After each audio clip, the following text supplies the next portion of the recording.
Hello and welcome, Echoes, to episode 20 of Empyrean Wilds. We've been going for 20 episodes, guys. A cipher system based TTRPG. I am Evie, the disaster GM. My pronouns are she, they, or any, and I'm the GM for this fine, if disastrous crew. Let's go ahead and go around introducing ourselves, starting with he who was missing last time due to life being life sometimes. All right. My name is Matt. He, him. I'm playing Fong Wu. He, they. The risk-taking warrior who fights with panache, occasionally walks through walls, and is babysitting Bobby Joe Leck, um, our little baby Coruscapede, and is looking to make a deal that you could refuse, but you shouldn't if you know what's good for you.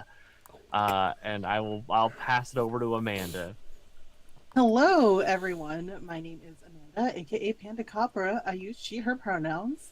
And tonight I will be playing Baron Leck, also she, her, the weird adept who dances with dark matter and siphons power.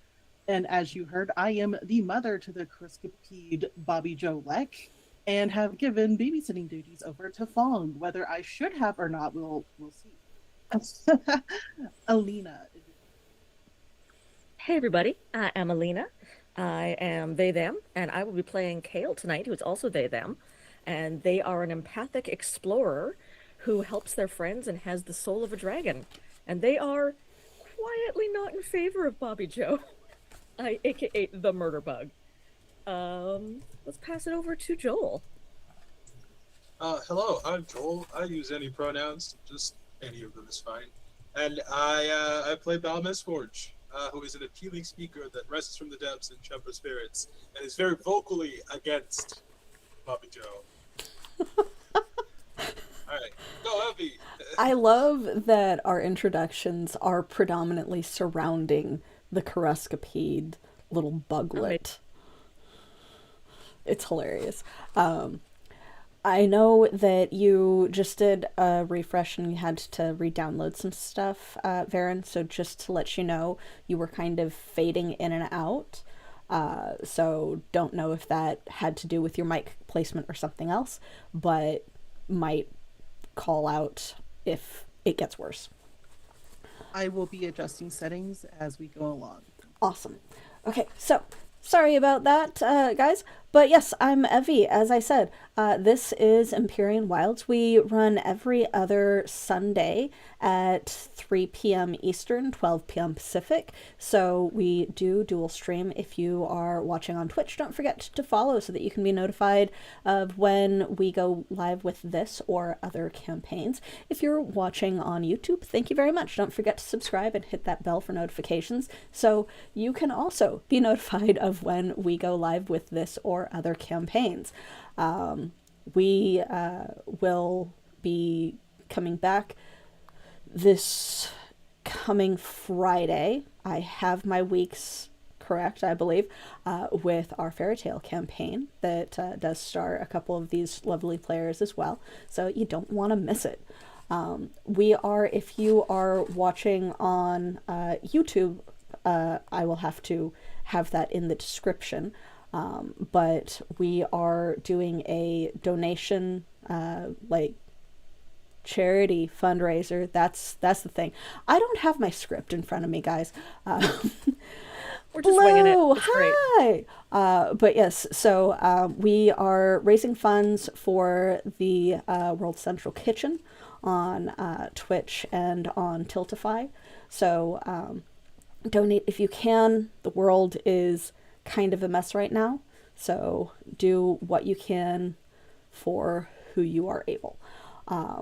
But with all of that out of the way, let's go ahead and roll into today's session because, again, I don't have my script and I don't know what I'm saying. We at the Archives would like to remind you that this is a adult content rated stream. Bleh. With depictions of violence and gore, possible mentions of loss or trauma, and or similar content, we do our best not to cross each other's lines, but for those watching, you have been warned.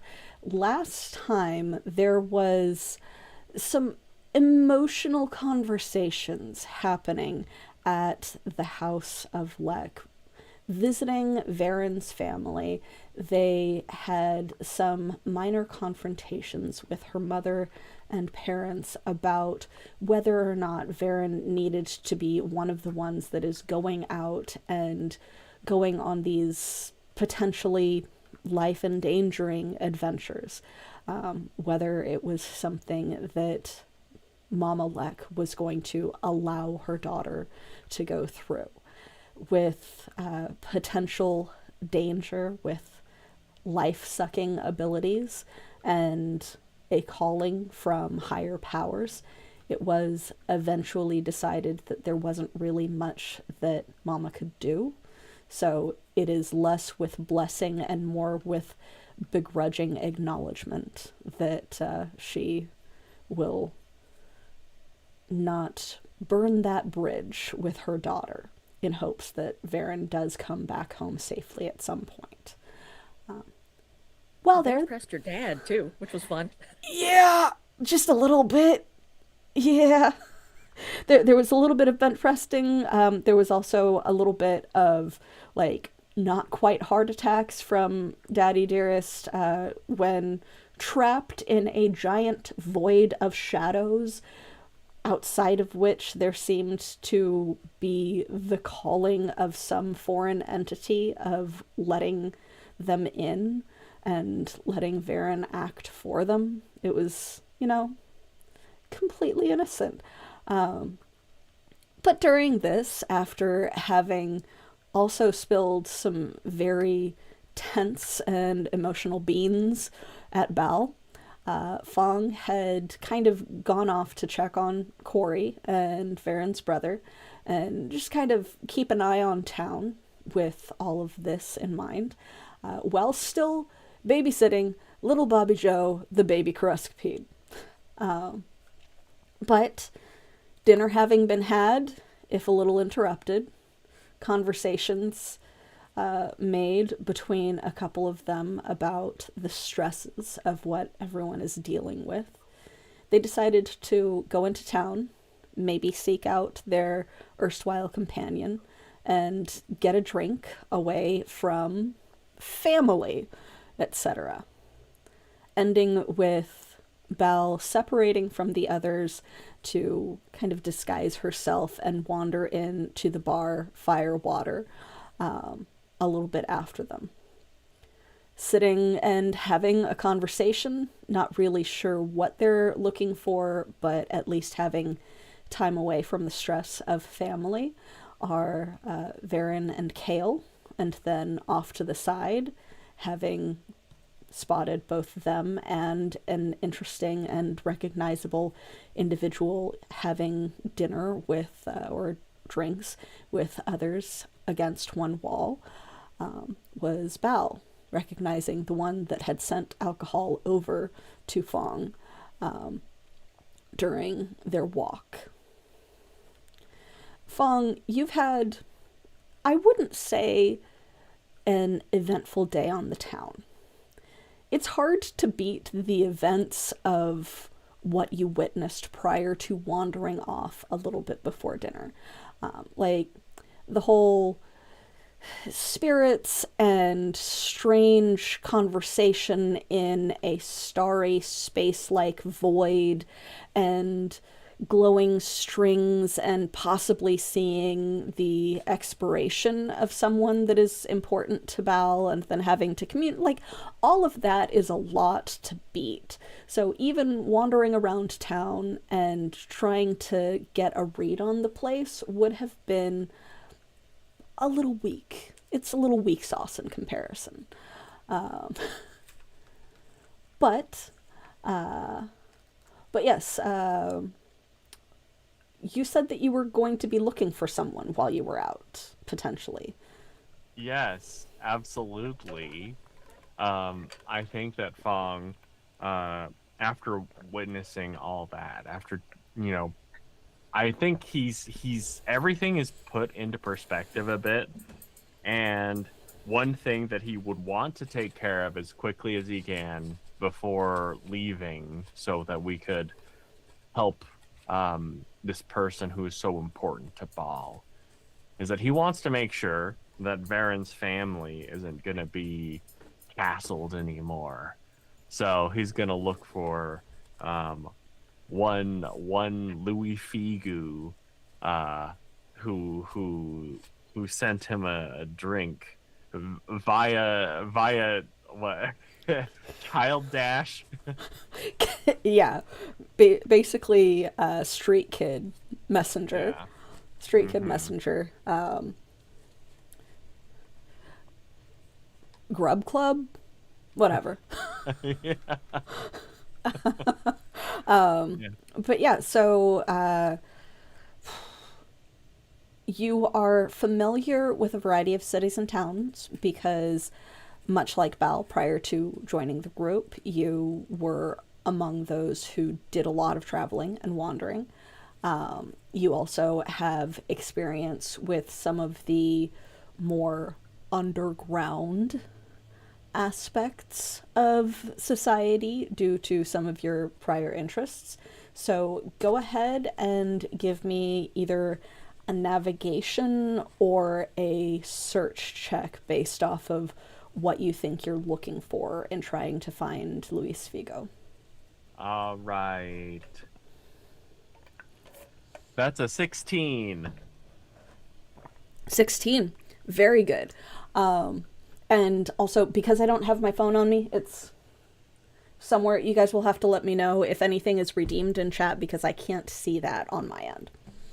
I also have to let you know that even though it's good right now, that's also my unlucky number. So my next thing is gonna be Hindered. Yes, lovely.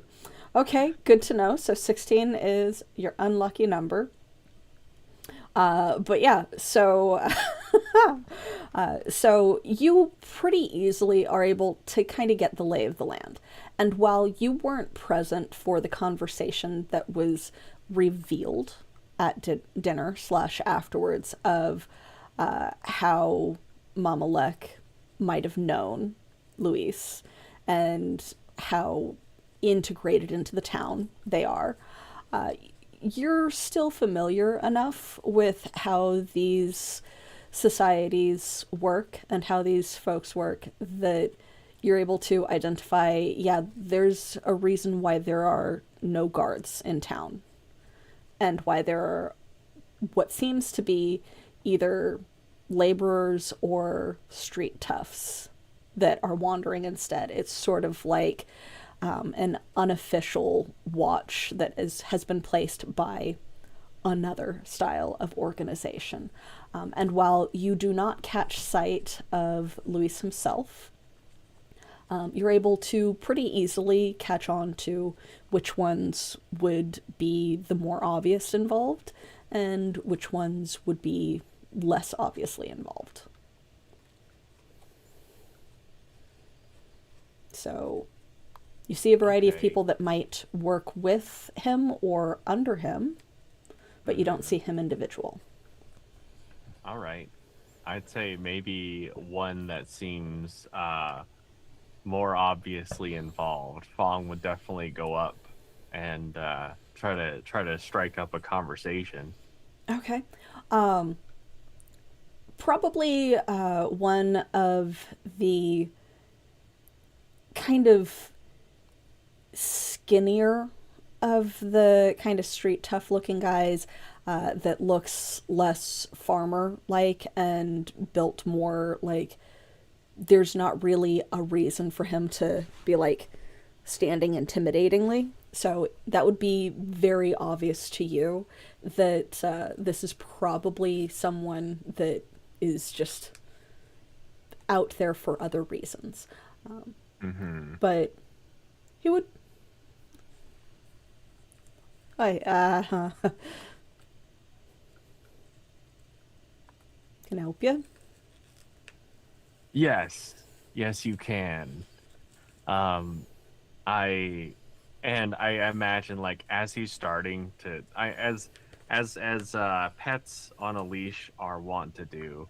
I think Fong would often would be trying to keep Bobby Joe like from springing upon this guy or like getting away, but he's trying to stay composed, and he'll say, "I need to talk with someone about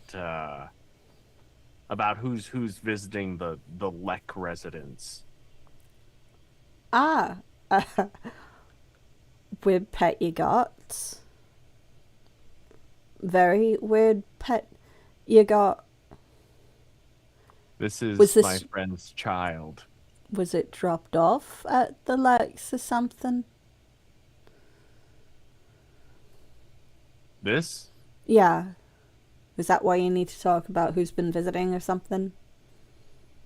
No, as I understand it, you've got some sort of racket going on, and I just need y'all to stop paying them visits, if you catch my drift. You're saying we, and he turns to his companion that's a little bit more on the burly muscle farmer side, that's maybe a good couple of yards away. Puppy dog, look at the baby. Sorry. Aw. But and then here's my puppy dog. Hello, Mr. Mans. But he's a good couple of yards away and like looks just passively over at the person that you're talking to and at you skeptically, and doesn't seem to be paying attention to the conversation that's being had. You're saying that we have some sort of racket going on, eh? Yeah. It's a little presumptuous, don't you think? But am I wrong? Yeah. We work a good job just like anyone else. That's not a racket. I would beg to differ. You're not from around here, are you? No, absolutely not. We can tell. We run a Good. legitimate business. It's nothing to be concerned of. And while I've not visited any Lex, you kind of given them a bad reputation going around accusing people on their behalf. Do you know who does visit them? No.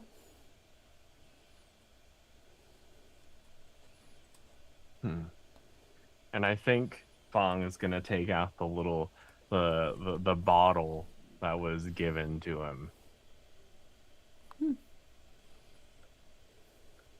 Where's your boss? Probably in his office. Where's that? In its office building. I mean, I can keep asking, where's that? On Or the you can street, pick I'm one. sure. Please. You'd like to visit. Oh, absolutely. Sure. This way. As you turn a corner, please make a defense roll. Which one? I'm assuming that you are following. Yes. It is up to you. You can either attempt to dodge or you can attempt to body the hit. Excellent. I'm gonna dodge. I'm trained in speed defense tasks. Okay. So, make you dodge. Oh no, I fell on the ground. Okay.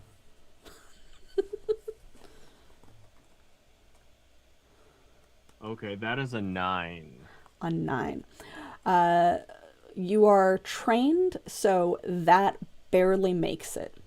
As you turn a corner, walking after this tall, kind of gangly guy, the burly companion that had been with him turns to kind of sandwich and follow you as well. And just as you're out of sight of the street, you kind of sense it coming. You almost expect it with the way that this has gone. And as he's coming at you with a small sap to knock you out from behind, you just barely dodge out of the way. legitimate, huh? Legitimate business? Is that how Legitimate you business, especially when you're rude. Are you going to attack? Or are you going to just continue to defend? Hey, I'm expecting to be led, so I think he's gonna be like at the ready, and he's still looking at the tall, gangly guys like, "You're gonna take me there, right?" Oh, you're going somewhere. Oh, okay, all right. Let's dance. Okay. So please make another defense roll. Okay. Actually, two of them, because the burly guy will go to grab you at the same time as the skinny guy pulls out some sort of weapon hidden in his hands. Oh snap. Okay. That's a 13 and a 14. 13 and a 14, both easily succeed. So you avoid the grapple, and then you avoid what seems to be some sort of strange rag being shoved at your face. Ooh. Okay. All right. Um, in that case, if I may retaliate in kind, the burlier one, I think I'm just gonna try to smack him in the head with my staff. Oh, you got one on hand now! Yeah, absolutely. Amazing. Okay, so yeah. Hell yeah. Yeah, so as the burly guy goes to grab you again and the skinny one goes to try and shove something in your face, you dodge out of the way of one, the face or the hand with the rag comes at your face and you just kind of slide around it at the same time, turning towards the burly guy and doing what with your staff? I'm basically trying to knock him out. Okay. I am trained with medium bashing weapons. Ew. And yeah, let's see what we can do here. I think I'll put a level of effort into this as well. Okay, so 4 to a 3, 3 to a 2. Sick. And let's go. Okay, that is an 8. An 8. Easily you smack him. How much damage do you do? Okay, so I realized after doing some calculations that I'd been doing it wrong all this time. With all of my bonuses, I also get free effort to damage. So I'm smacking him for 8 right now. He is not unconscious, but he is definitely dazed. Like, you easily slip out of, like, his attempted grab, and then just your head dodges around what you can assume is a chloroform cloth, and your staff just comes up and smacks him straight, like, right across the face. Dead center. And he's just knocked back, stumbles a little bit, and is obviously kind of seeing stars. It's the full cartoon around the head level of dazed. I think after that hit, Fong is gonna point the end of his staff at the other one and say, I mean, I think your friend had enough of a tasting. How about you? Roll to intimidate. All right.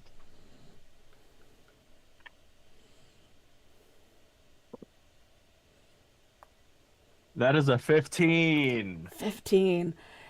It's close. He looks shaken. He is not running, but he does look shaken. So he, like, holding just a rag in his hand, is looking up and down. You're the one going around making, insulting insistences. Ask for it and you'll be treated like it. Just saying. Yeah. Maybe I did come off a little strong. but now you know what I'm about. So why don't you take me to your boss? So, and like he's holding up the rag, which is ironically white. So you're gonna hit an unarmed man?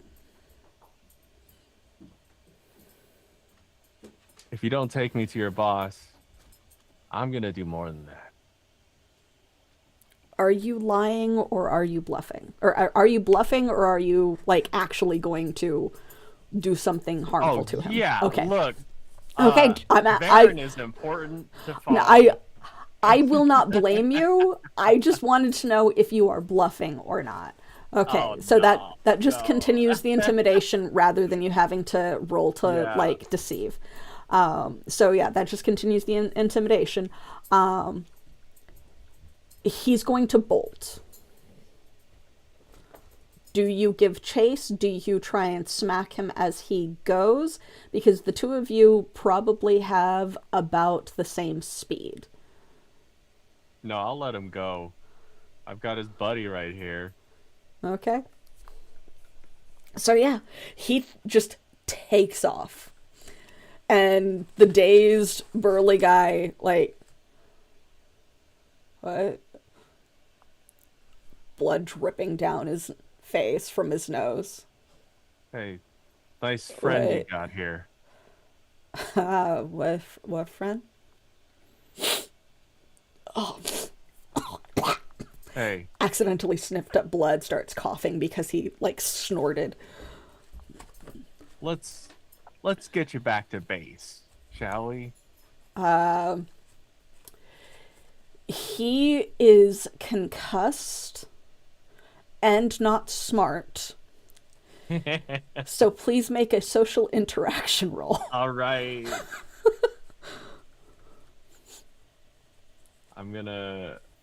I'll toss in some effort here. Okay. And let's see. I think I've already used Ball's asset when we were doing the other stuff with the threads. Yeah. Technically, because you and I are not together, you don't get it. You only Oh, get it. okay. You're in my presence. That's Oh, awesome. okay. Keep that in mind. All right. I got a 12. 12.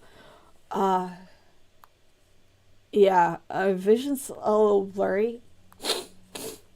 Oh, do you have a rag? And I think he'll just And he, rip like, off part of his robes. smears blood across his face from where his nose is bleeding. Yeah, I think Fong is gonna rip off part of his robes and hand it over. Yeah. Yeah, you Holds it to should his probably face. stay away from rags in your line of business. Yeah, yeah. Yeah,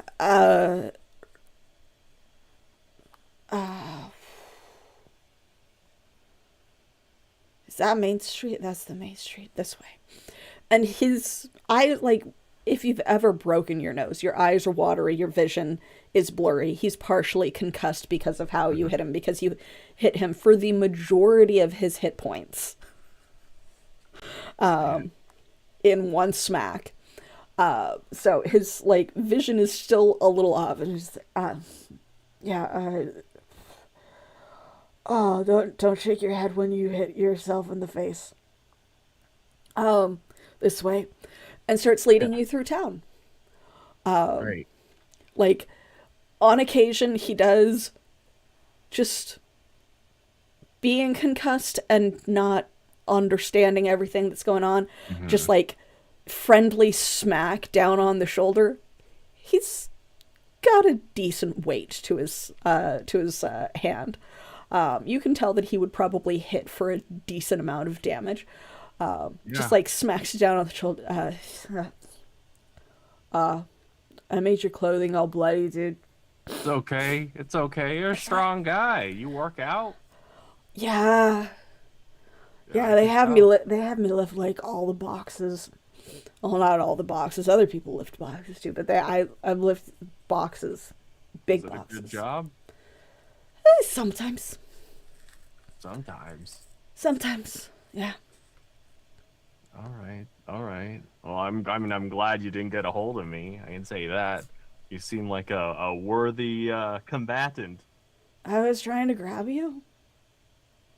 Yeah, but that's in the past. Water under the bridge, right? Yeah, there's a bridge over there with water under it. And he Great, points great. back towards the entrance to town.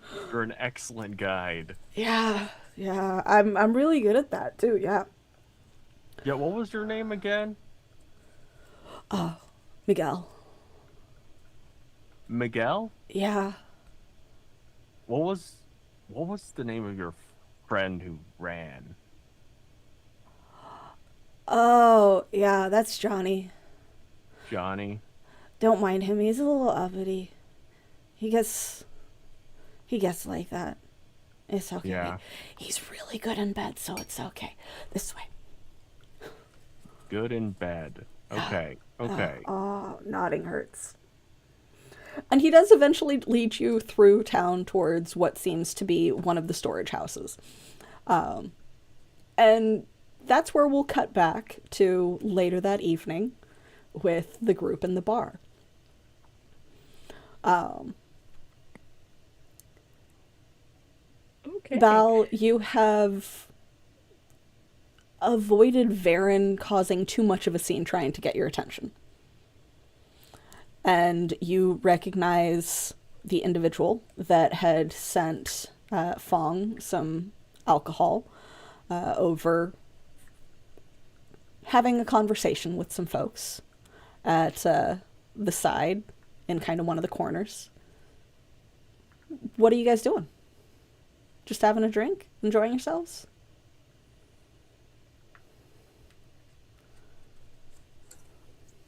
If nobody Yeah, else is doing anything. Oh, go ahead. I was just saying, I think Varen and Kale and Corey were just making some small talk, having a drink. We're unaware of the situation occurring. Yeah.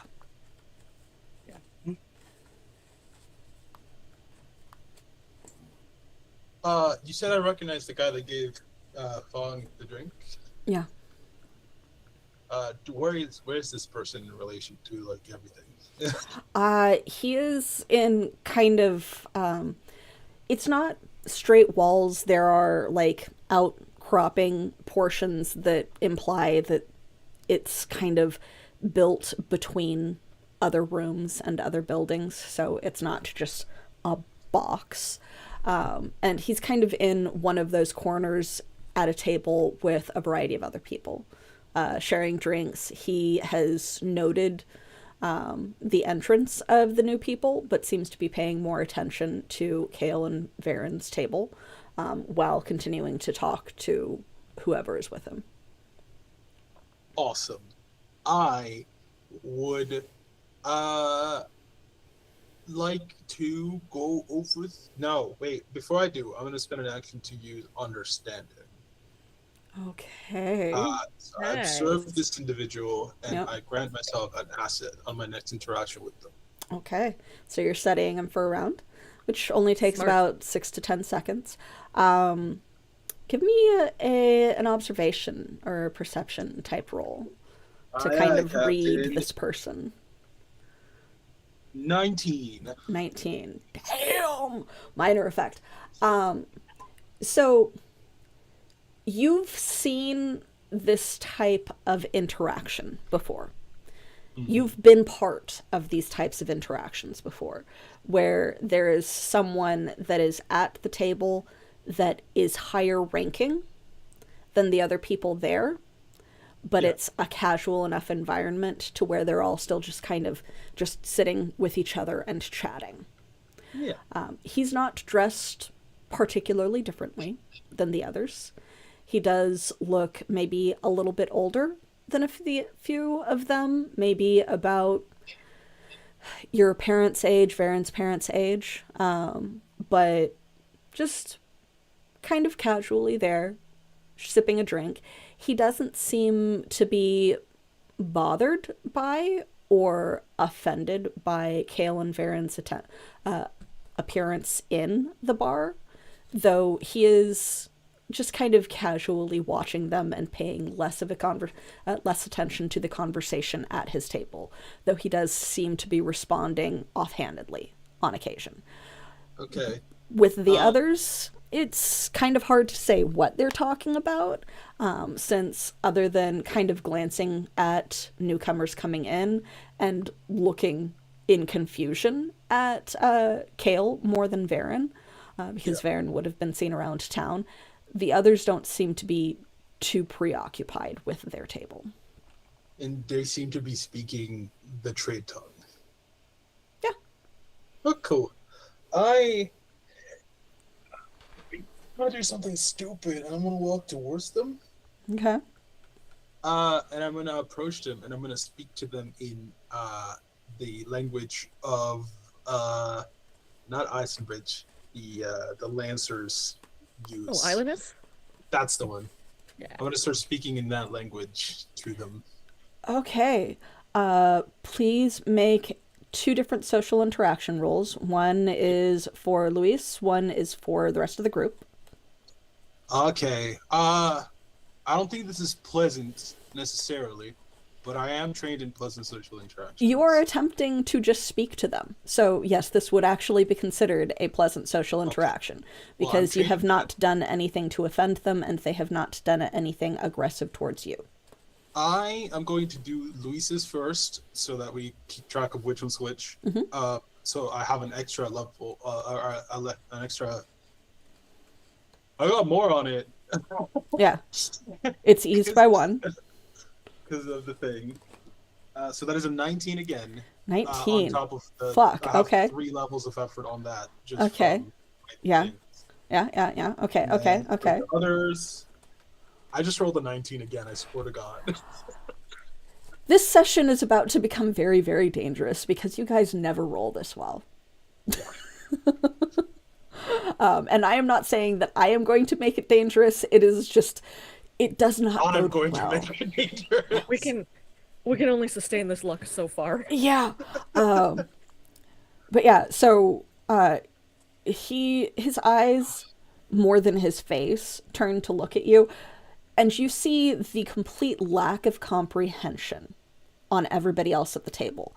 But the man that you recognized, Luis, does look up at you.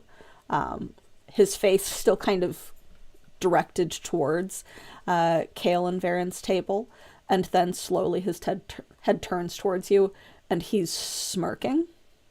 Mm-hmm. And in fluent, I don't think we have determined a term for Islandist language speaking. My term for it on my character sheet is fancy Lancer talk. Fancy Lancer talk.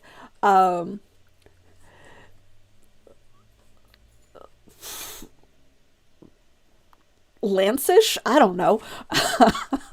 I like Lancish. That's Yeah. I'm sure there's an actual term. Yeah, we will in the lore. We will figure out what the actual lore term is for it.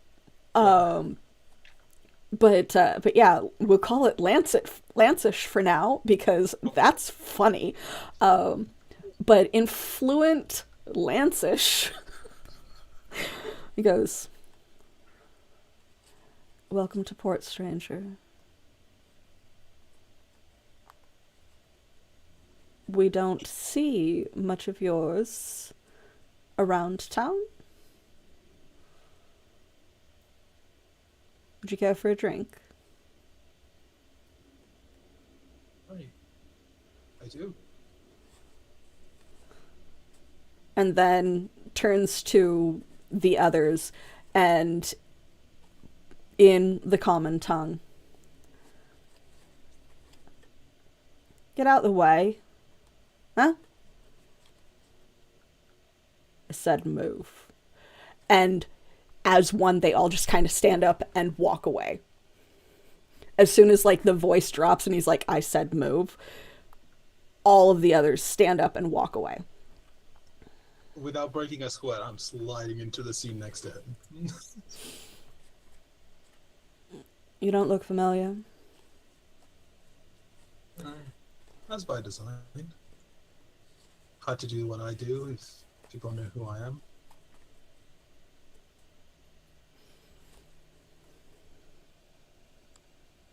The golden light greets you?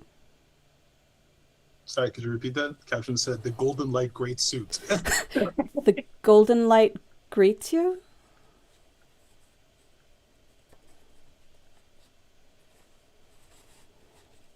I think she's going to just kind of chuckle a little and just go, among other things. Ah. So, what brings you interested? Like, his entire demeanor just kind of relaxes and he sits back, waves at the bartender instead of even, like, trying to get up or call out, and kicks back. So, how can I help you? I've been traveling for a bit for quite a number of reasons. Been hearing there are some tendrils of my people here. Just wanted to connect. Feel the lay of the land, if you will.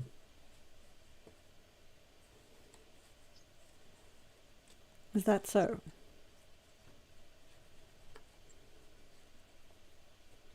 Yes. Well, the land is somewhat hilly. There's a variety of things that grow on it. I'm sure. It can be profitable.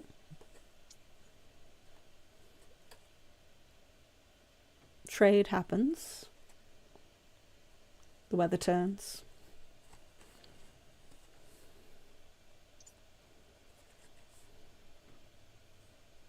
Anything, let's call it ethereal. Only if you're looking for a good time.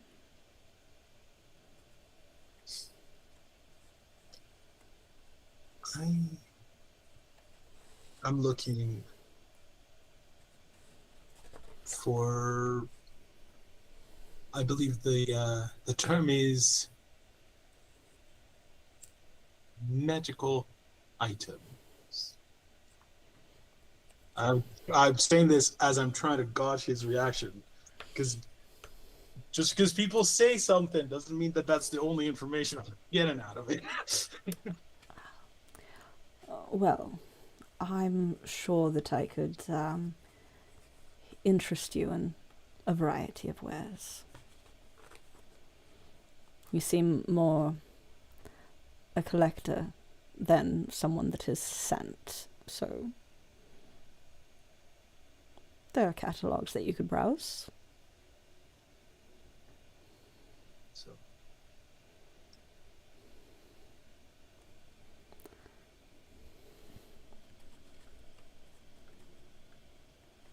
Oh, you wish to interrupt my night by browsing them now? you want to turn away easy money?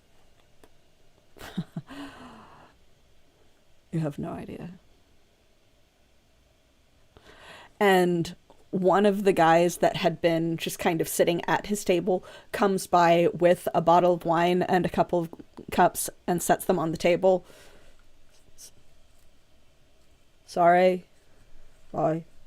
And then, like, trudges off, shoves someone else out of their chair and sits down at a different table. Of course. Now, Kale and Varen, how much of this are you guys observing? And Kale, how sharp are your ears? Not supernaturally sharp, but I feel like there's enough vibes happening Okay. that Kale's empathy might pick up on it. There's definitely like a situation unfolding. Yeah. I Because, want to roll for it. yeah. Yeah.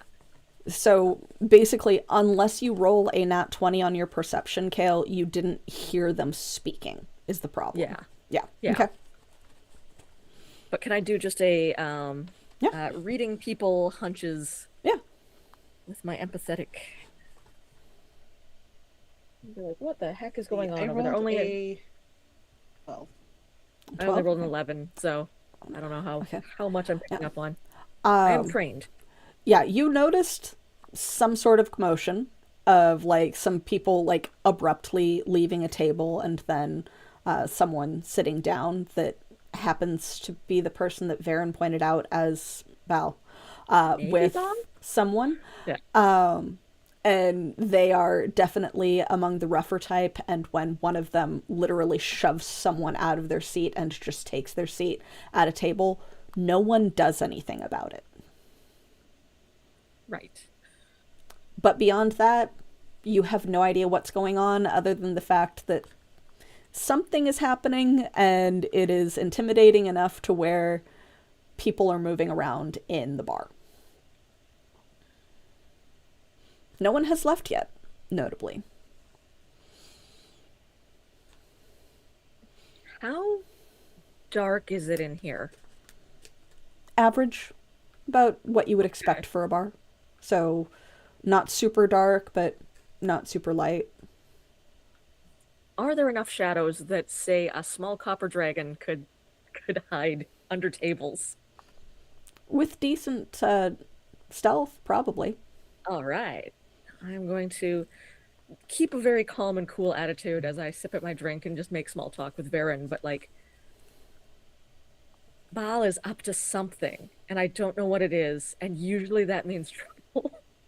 So Kale's gonna like under the table tap like just pat Pico's head for a second and then whisper, Pico, can you go listen in on whatever it is Baal is doing?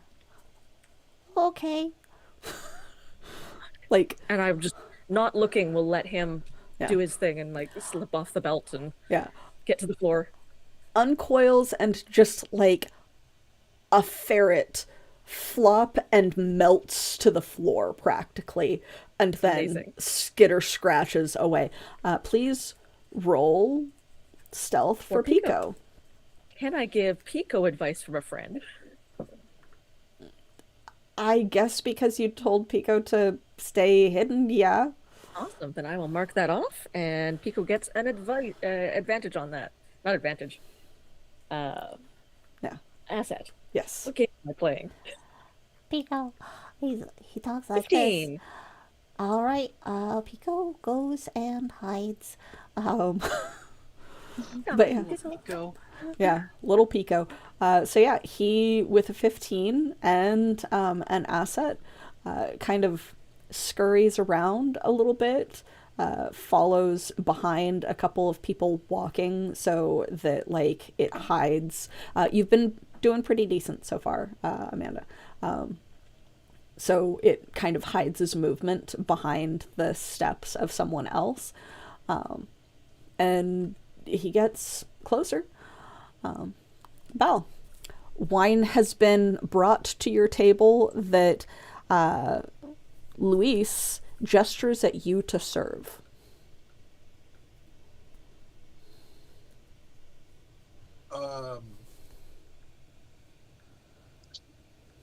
Hi, Juliana. I think she's going to raise her eyebrows at him. Mm-hmm.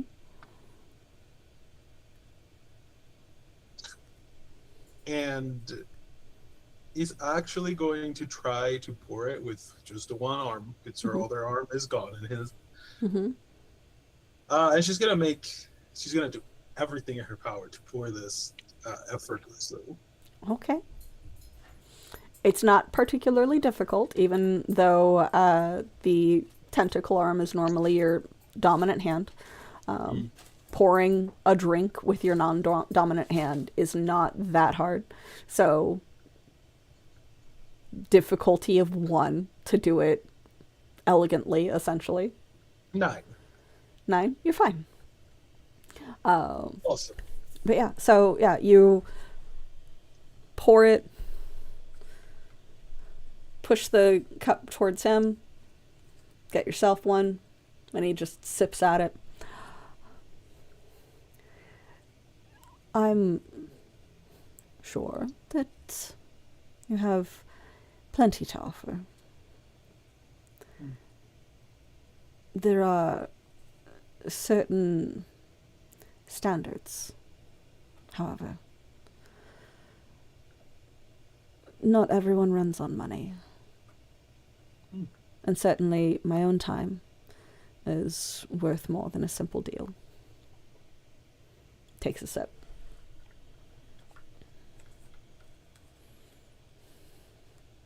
So you don't want any money.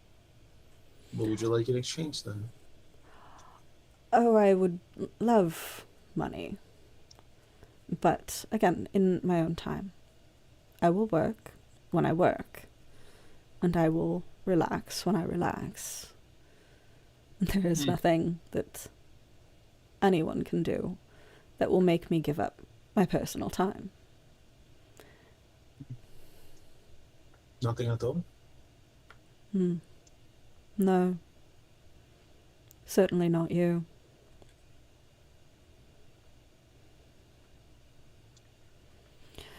Your people are very... How do you say in your tongue? Arrogant.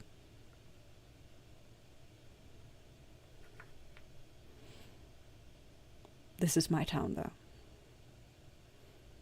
And you certainly don't hold a rank that would bother me. I'm gonna switch languages back to the trade tongue now. And I'm going to say, just so I understand, who do you think I am?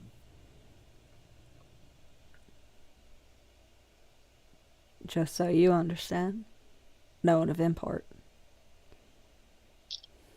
That's not really the answer to my question, is it, though? It doesn't matter who you are, because you don't know what I know.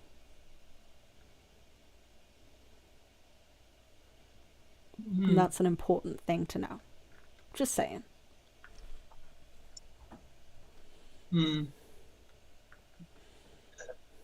I would think that's a valued argument if it wasn't for the fact that you don't know what I know either. We're on the same page. You don't know anything, I don't know anything. Except that... Roll intellect.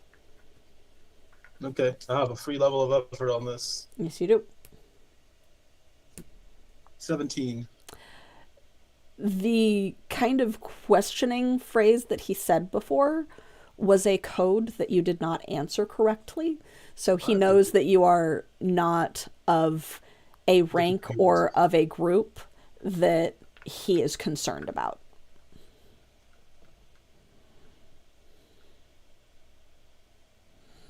Yeah, she's aware of this. She's still going to continue with what she was saying. You do realize that not everybody in power shares the same code, yes?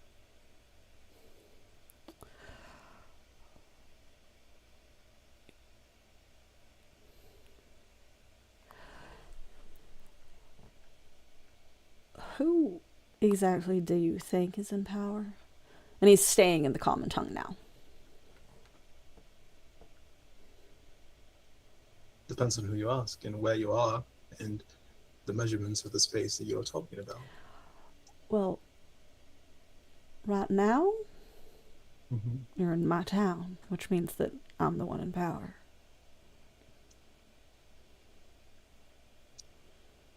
But are you, though? Very much so.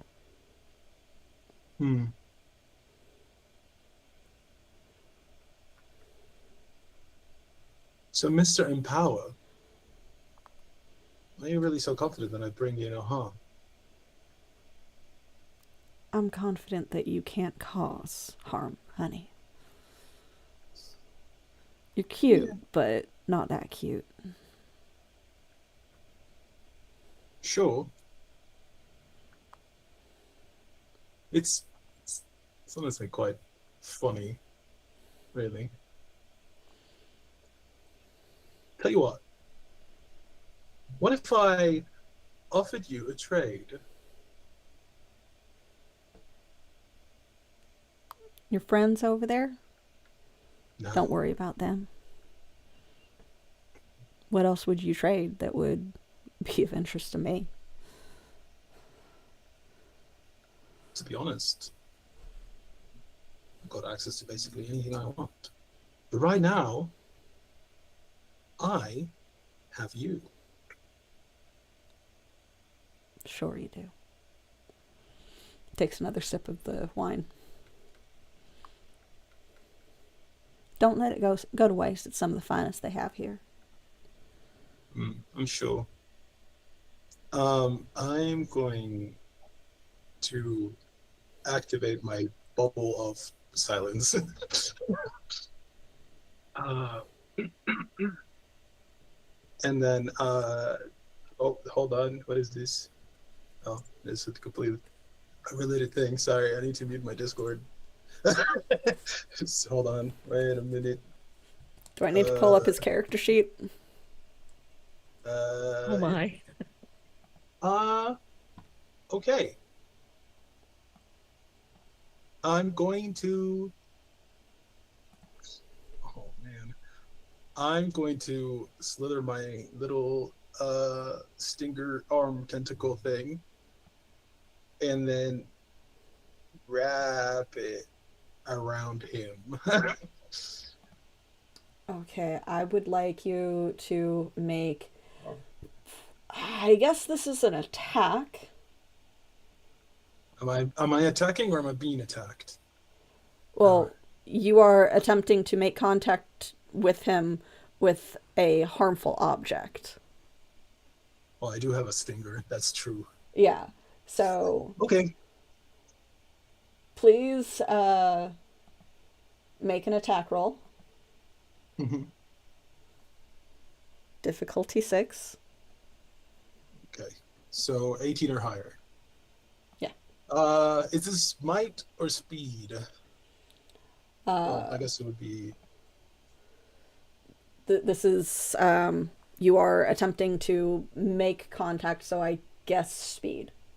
Speed. Okay, I'm gonna put a level of effort into this then. Okay, so that brings it down to a 5. An asset for Baal has just been given by Yes. chat. Thank Thank you, you, Elias. Elias. Oh, wait. I just got his character sheet up. The speed defense on him is not a 6. So that brought it down. His speed defense is as level 8, so that only brought it down to a 7. Yeah, so it doesn't matter because I rolled a natural 1. Oof. So, Okay, no. I have no intention of actually hurting him, okay. Oh, so much as just showing him something. So Yeah.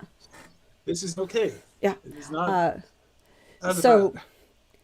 he sees something going to wrap around. Was it his hand, his leg, what? I was honestly, it was kind of like a. But it's a tentacles now. So just smacks your arm tentacle, jellyfish tentacle away, where it kind of hits the sleeve as opposed to the flesh, so like not even able to cause sting.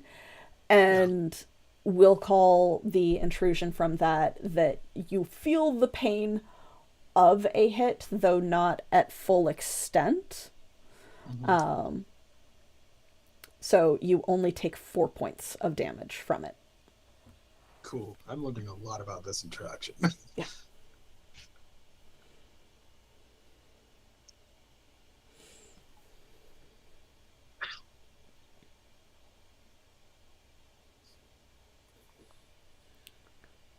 Don't touch me.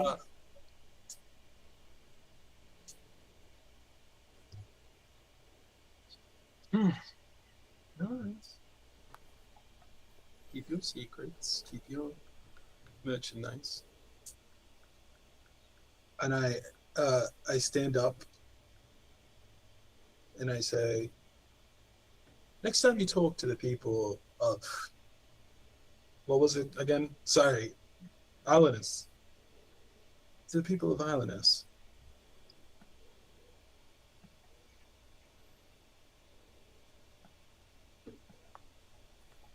Oh my god, I'm blanking on my own fucking lore. Hold on. God damn it. What was it? So sorry. I am just blanking on this.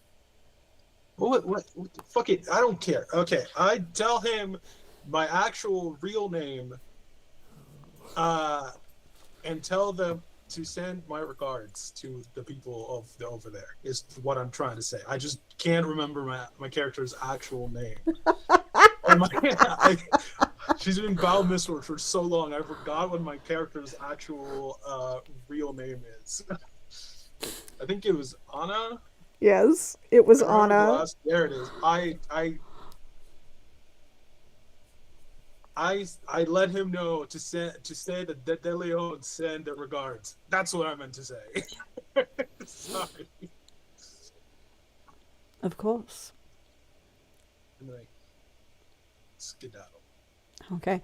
Where do you skedaddle to? I am going to be. I'm going to actually head out the door. Okay. So Pico will probably follow. follow Having Val. No other instructions. Yeah. Okay. He can't go too far away from Kale, but Yeah.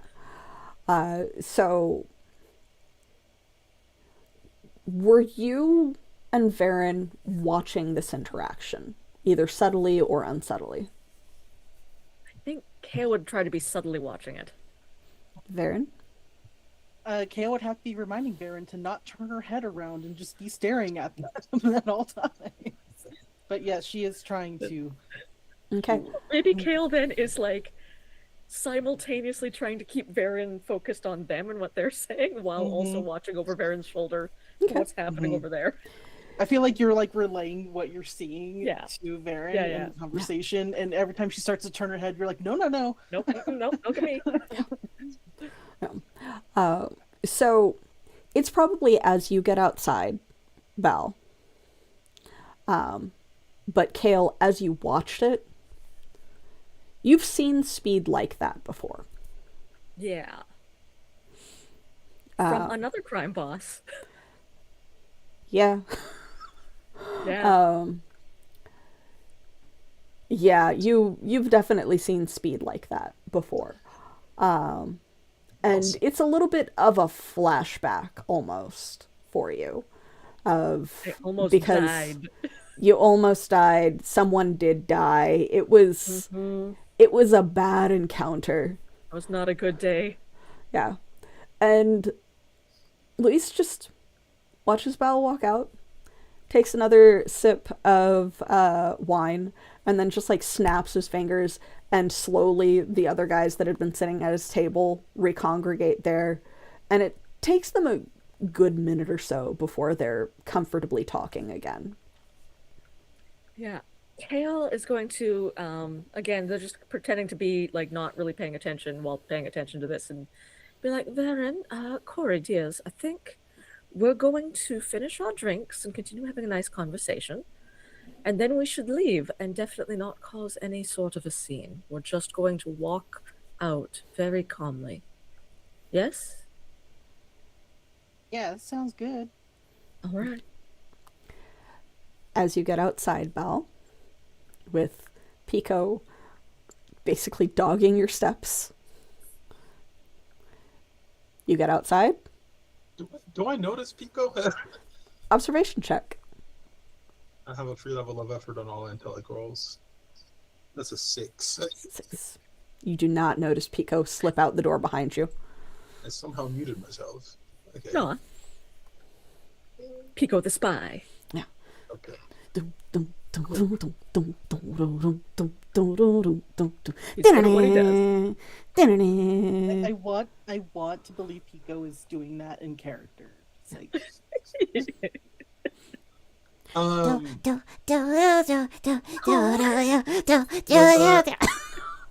Once I get outside, I'm going to do some counterintelligence stuff, and I'm going to start walking, and then I'm going to do a big arc around town and return to the pub. I'm looking in place. And Pico only gets to a certain distance before it ends up Yeah. like just kind of tethered, walking in place. There's a little bit of scratching in the dirt before he slowly gets dragged back and just sits outside the door because he Kale is. can't open the door on his This is, own. this is No. giving Mushu in my head. Very, Yes. very Mushu with like echoes of Kronk.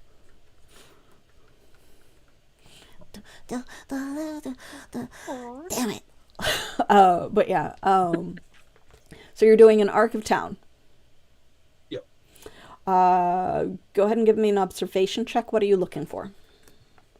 I'm trying to see if there's anybody following me. Okay. And then just kind of try to lose the tail is essentially the idea. Okay. Just to see how much to see if I rattled the cage a little. Okay. This is Bal is not expecting to have done any necessarily any like rattling, but just in case. Yeah. No information is still some information in this context. So that's a 2.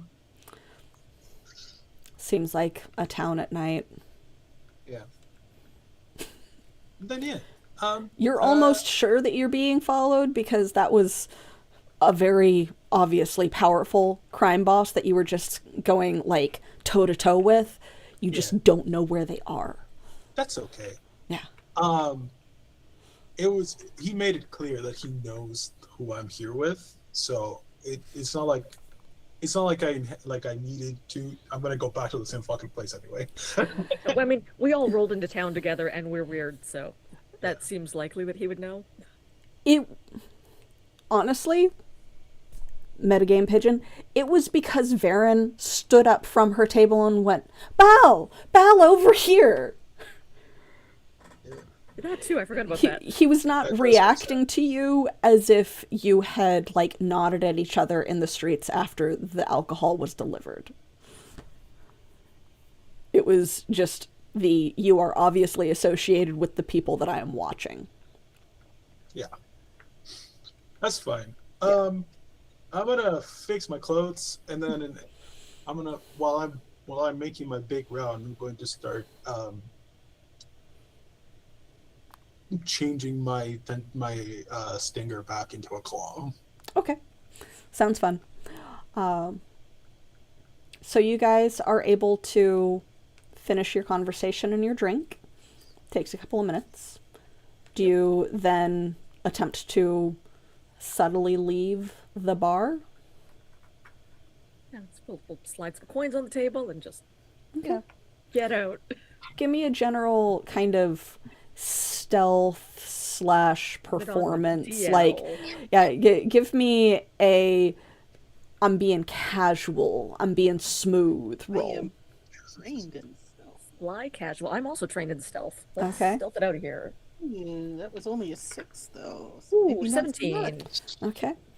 So you guys get up and you're still openly in the middle of a bar. There's nothing to really hide you. And especially with Varen kind of shoving the chair back in place and it like scratches on the floor. Thunk, thunk, thunk. Oh. Yeah, it caught on a couple of like the gouges in the wood Yeah, of the floor. I'm just trying to be like, they just like,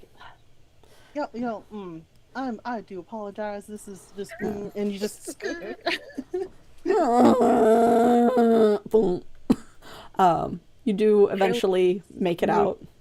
Language is like, I'm not causing a problem. I'm going to leave and go to bed. Just don't worry about me. I'm leaving. Luis does kind of cheers you with his cup of wine as you walk out. Cool. I should have stolen the wine. You find Pico standing outside of the door, just waiting for you. Yeah, I'll reach Hi. down and let him scramble up my arm. Back to his usual perch. They were talking in the language of the islanders. people that I don't really remember. I don't know how, and they're, I don't know what they said. And then she tried to grab him, I think. I didn't see. It was above a table. But I heard something. And then he said, "Don't touch me." And then she left. I don't think he was very impressed. No, I don't think so. Did not remember that Bal speaks that language.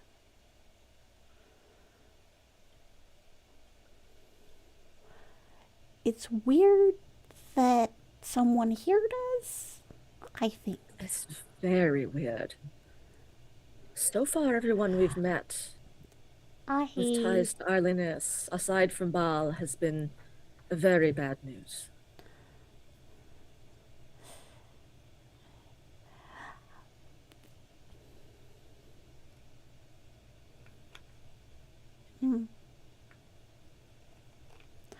Do you think we should find her?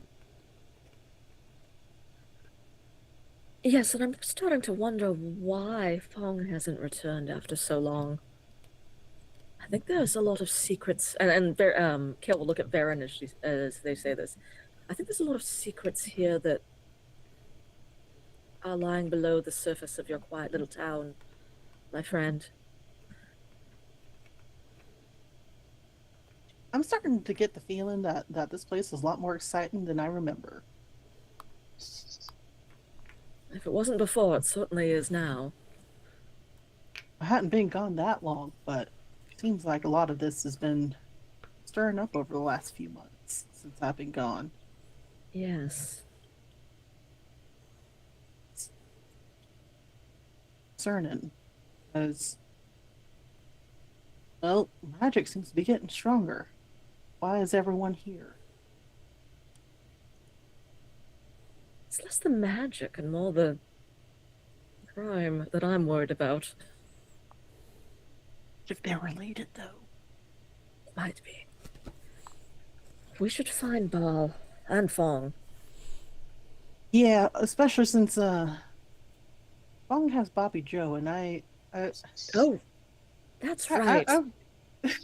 I would really like to be reunited with my bug son, and hope that they haven't been wreaking havoc while I'm away. Little looks around as though they expect to see something on fire or hear people screaming in the distance. But it's a quiet night. It is. So far. Very quiet. Suspiciously quiet. Is it like too quiet? There's not even really people wandering around.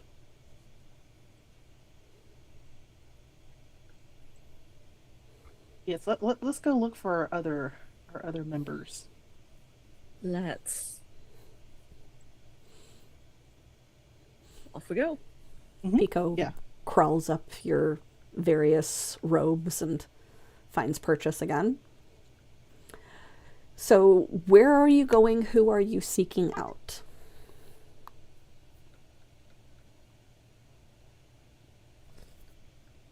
I think we're just going around looking for Baal, and then if we hear screaming, then we know Bobby Joe's around.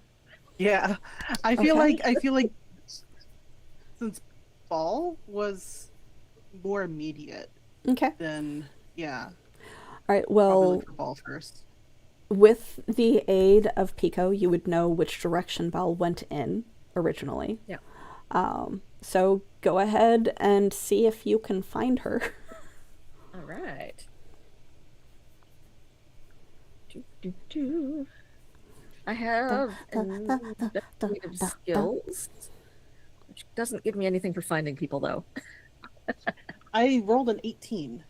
Okay. Nice. I rolled a 10, so I'm not doing very well.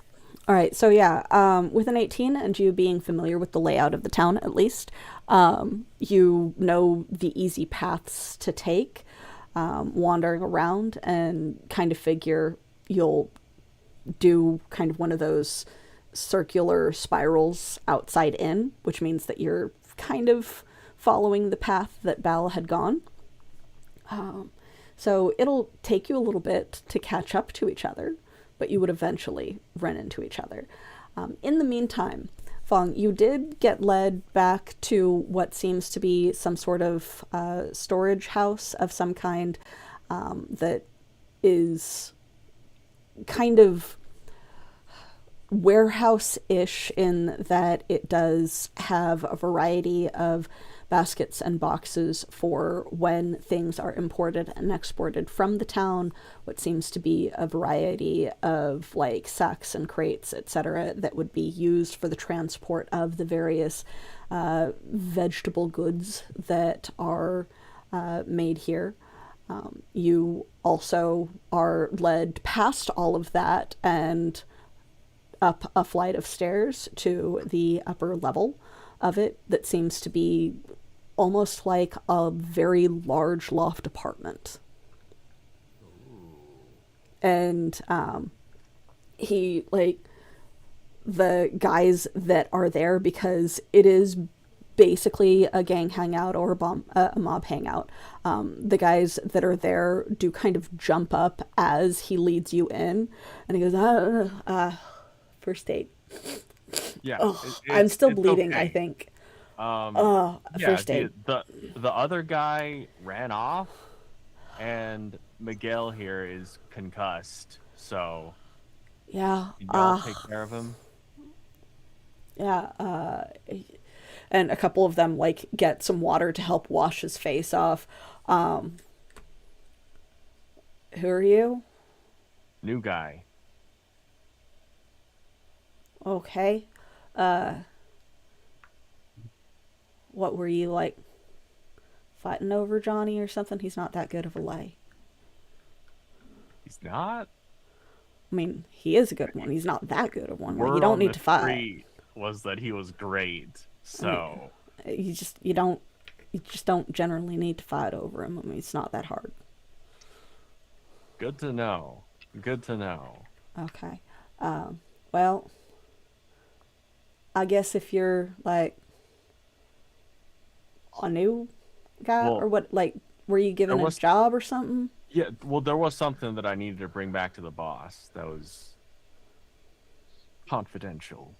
Oh, please roll deception. Okay. Yes, there's definitely enough Johnny to go around. 15. 15. Oh, okay. Well, he probably gonna be out, most of the day. I'll just put it in his office if that's all right. Oh, you don't want to wait? Like, he don't like things being dropped off, just like dropped off. But I mean, I'm sure if he's anything like me, he likes his personal time. So Yeah. He once said that he'd strangle us with our own intestines if we ever bothered him when he was off duty. I would probably do that too. I don't know if it'd work. I think we'd die first, but it still sounds painful. It does. It does. We have another asset to Fong this time. Yes. I'm gonna need it. But yeah, it's kind of one of those things of there were other threats involving like choking on body parts if we let someone into his office without him there. So do you want to like wait here, or is it like in a package so that we wouldn't open it if you left it with us? Or Look, I don't want y'all to get in trouble if you saw what it is. so you gonna come back or you gonna wait? I guess. No, I'm just gonna set it down inside. Don't worry. But not if we let you set it, like, you might not be here to, like, I don't think that it is anatomically possible to choke on that, but I don't know for certain. Look. And I don't want to, like, anything being in there would kind of mean that we let someone in there. Just say that Johnny let me in. Why would we say that about Johnny? Because then it's not on you. Yeah, but then it'd be on Johnny. Yeah, Exactly. He I'm ran conf- off when Miguel got hurt. Don't you think he'd do the same to you? Probably it's what we told him to do. To run off when you get hurt? What kind of teammate is he? One that don't know how to fight. He good for other stuff. He ain't a fighter. Look, y'all deserve better than Johnny. And I think you can get better than Johnny. Well, maybe, but I mean, Hey, and he's gonna take out that bottle. Here, why don't y'all just enjoy a drink? I'll take care of this. If there are any questions, Johnny. But make sure Miguel's okay. I I don't think you understand. We don't want Johnny to get in trouble. I don't think. How much do you care about Johnny? Well, he's generally why we get paid. What? What? What do you mean? I mean, he's the best chemist we got. What are you talking about? Okay. I see. Hey, if you don't want to blame Johnny, Are you you don't. from Islandus? Are you guys gonna send us a new apothecary? Is that why Yeah. you're like angry about Johnny running off and stuff? Because I it's am. it's generally that like we we said we'd take care of him, Mm-hmm. and Yeah. we take care of him, but we also take care of him. If you know what we mean. Yeah. He just seems like a lot of dead weight to y'all. And Not usually. I mean, what? like he's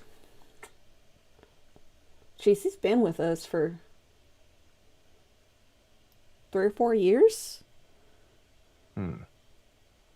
Business definitely been picking up, and we take care of him, and not all of us take care of him, but I get that. Okay. Hey, look. If you don't want me to drop it in his office, that's okay. if you want to wait, I mean, I'm sure he'd appreciate the visit when he Sure. comes back from whatever he's doing. Sure. Is there a restroom? Yeah, actually, and like the one that had been talking to you while Miguel was getting his nose tended to, like, leads you downstairs to where one of the restrooms are. Perfect.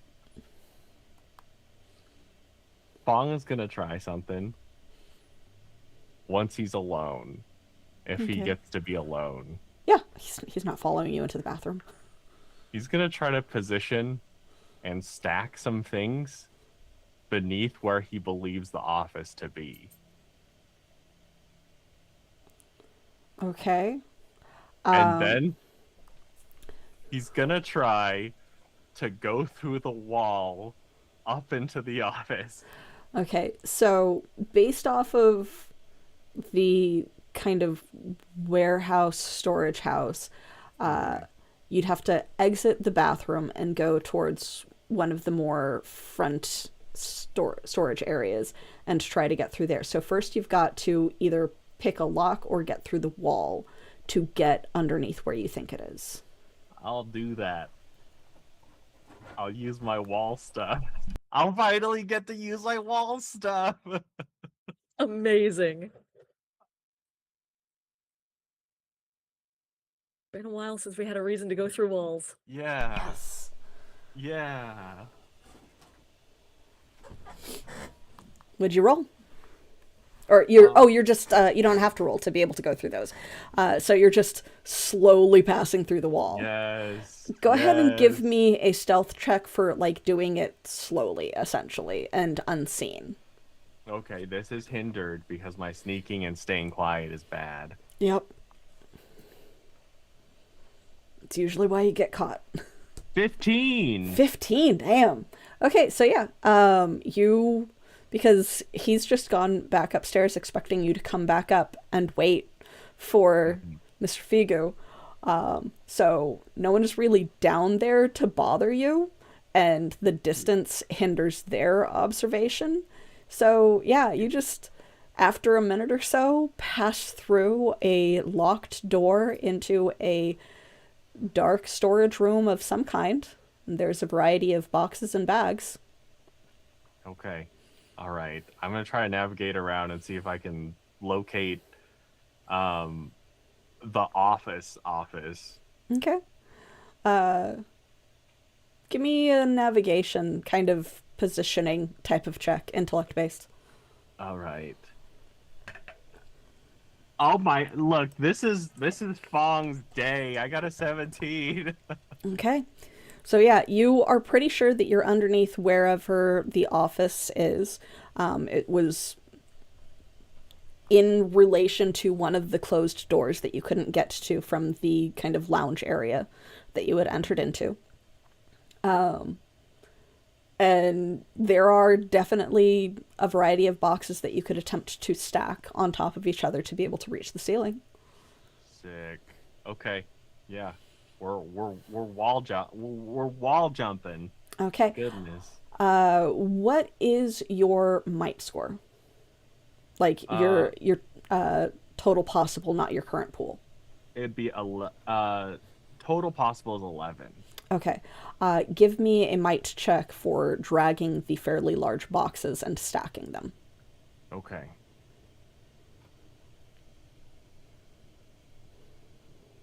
Hey, can I so I do have a skill in balancing. Does balancing help here with the boxes? Balancing will help you like climb up and like not fall off of them as you are passing through the floor, because you will have to basically get through the floor in a way to where your hands re-solidify to push yourself up while still partially incorporeal. Okay. So I'll allow balance to help there. But in terms Okay. of the strength to lift and move boxes, balancing not so much. That's more lifting and carrying. All right. I would like to put an effort into this. Okay. I'm also gonna use the wonderful asset from MLIS Revenge, Yes, we love assets from chat. and I rolled a 14. Yeah, it's tough. Like you can tell that these are heavy, and it makes a lot more sense that Miguel goes. He got those muscles from lifting and Yeah. carrying boxes. Yeah, Miguel is the boss. Goodness. Yeah, so like these are very easily like 100 to 150 pound boxes. Because of how big they are and whatever is inside of them. But you get climbing on top, and like you're trained in balance, so you're able to kind of hold yourself in place as you crouch and then slowly start pushing yourself up through the floor into a dark room. All right. I'm looking for ledgers with regards to the protection thing. Okay. All right, so give me one more stealth as you squirm your way through the floor. Like it, and I think you have the weaker version of this, so it takes you like a minute to pass through an inch, right? Yeah. So like it takes you a couple of minutes to get up onto the floor at all. Give me a stealth as you start looking around. All right. I'd like to spend an XP to reroll, please. Okay.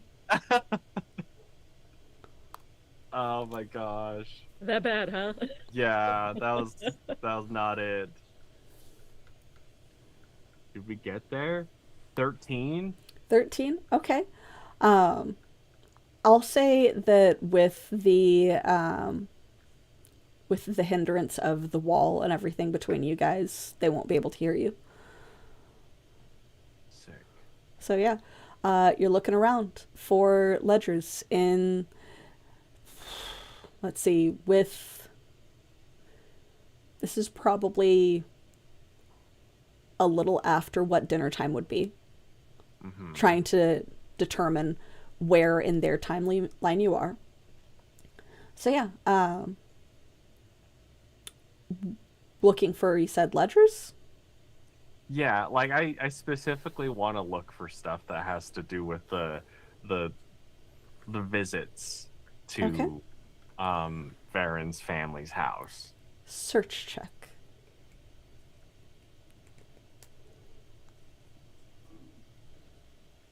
19, baby. Okay, so you have found yourself in what seems to be an office.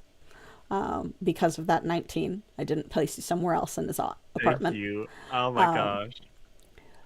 And looking around, it's dark partially because there are curtains drawn across the window. And you know, opening those curtains would probably reveal you to whoever is outside. So searching is a little harder in the dark that way. But looking around, you do find a variety of what seem to be locked drawers, a bookcase of some kind containing a variety of books. Behind his desk is some sort of display of a strange alchemical set that is vaguely reminiscent of Sybil's. There's a rug on the floor, a couple of comfortable chairs, and strange decorative plants made out of some sort of filigree metal as opposed to like actual plant matter. And they are like large office plant size as opposed to small desk size. Okay. But it's basically that you will spend a while going through these books if you're looking for a ledger of some kind, unless you are specifically searching and attempting to pick locks of any of the locked areas. I mean, I might, since you did give me something that I have not used this entire campaign. I did. This is something that, like, I mean, because of my struggles with sneaking around, it has not come into play. But my friend Loch Ness, Mm-hmm. a pendant or pen in the shape of an unknown and odd creature. Mm-hmm. When activated, the back of the pendant or pin opens up to reveal a number of helpful miniature tools, Mm-hmm. including a lockpick, tweezers, hammer, screwdriver, etc. So Oh, this is a big day for Fong. I let's love this. let's I go. love this. Okay. This is the welcome back, Fong. Is Thank basically Welcome Yes. back. We love this. So you like take out this pendant that's just kind of been tucked in your clothing for a little bit. Are you going for one of the larger locked boxes that are among the shelves, or are you going for a locked drawer? I think it'd be like one of the drawers that would be like easily at hand. Like if you were sitting at the desk working, something that you would be like, okay, this is where important stuff that we use day to day goes. Okay. So go ahead and give me a lock picking check aided with your tool. Sick. This is intellect based. All right. Or you could argue speed if you wanted to use speed. I would love to argue speed. Okay. You know what? I mean, this is for the Lex. I'm gonna toss in 2 efforts here. Okay. All right. Go for it.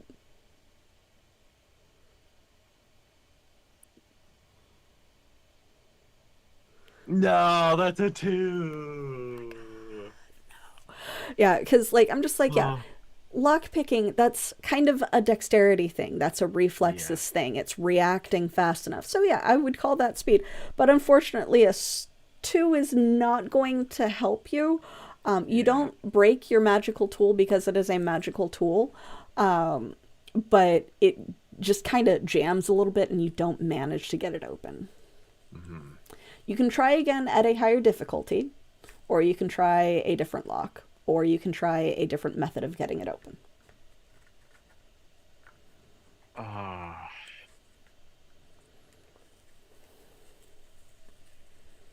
you know what? I think I'd like to try again, and Okay. I'm gonna use my pressing my luck to Okay. automatically succeed and trigger a GM intrusion. Okay. So, you do get it open. There's like this little snick sound of the lock releasing, and you get it open. It is not trapped. It is one of his regularly used drawers. You Mhm. find a variety of like almost velveteen bags, like pouches, inside, a journal, and a variety of loose papers on top of the journal. The loose papers that you definitely recognize because you've seen copies of these before in the very first episode. They are more wanted posters of a variety of people. Sybil, very accurately described and drawn, just with slightly longer hair, slightly darker as well. Mhm. Kale with shorter hair, not super well depicted, but still kind of Kale. And Bal, very, very poorly drawn. It is very much a Flynn Rider situation with Bal. It is different incorrect, but it is still incorrect. Bal. Mhm. Is it a picture from when she had her beard? Probably. Amazing. Probably. But it's also like the beard is longer and scragglier than it would have been even when she had a Yeah. beard. And like the tentacle is there, but like so is a bear somehow just kind of sketched in the background as like a note of may be in possession of bear. But yeah, there's a variety of notes on them. Mhm. You can see that there are margins that have notes in a different handwriting, with notations about Kale and Bal, just a question mark written on Sybil's. And then if you flip them over to the back, you can see notations of your general description and Varen's general description, as well as Corey's, written on the back of a couple of them in that same handwriting that had made the notes on the other ones. And you notice that the notes are correcting some of the things that they have wrong. Oh, okay. Fong considers those for a moment, but he remembers he's got a job to do, and he Mm-hmm. wants to take care of the Leck household first. Okay. So if he finds like what I'm looking for is it like if there is in essence like a ledger that might be tracking like okay who's going to visit the specific the specific houses, um and like if there's I don't know if there's like a certain amount or something they're supposed to get or anything like that. Looking at the diary or journal that was underneath the pages, there seems to be a variety of notes on formulas and deals being made. So it's possible that this might contain something vaguely like that, but it would take a lot of searching. It might also just not be in there. I'll give it a shot. Okay. So as you sit back and kind of try flipping through it pretty quickly. You hear the door creak open. Oh no. And in walks a very familiar figure.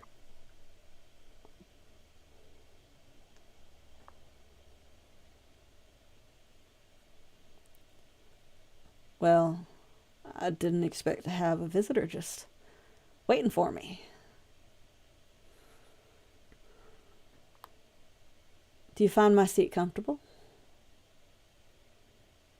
It's pretty nice. I've had better. Cheeky, aren't you?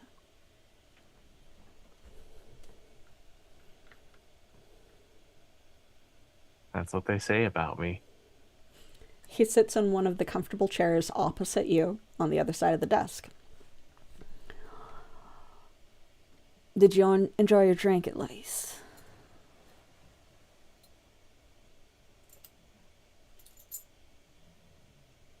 No. I gave it to someone. Well, that's mighty rude. Regifting a gift? Shame. Now, I don't know why you're in my office. I don't really care why you're in my office. But if you can make it out of here without breaking anything, I'll forgive whoever you injure. But if I find you in here when my evening out is done,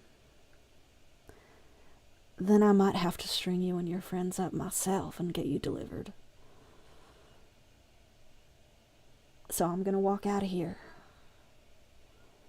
And you're going to put down whatever it is that you have in your hand. And you're not going to break anything. Because that means that I need to fix it. And that would be rude. You would be destroying my property. As a guest in my house.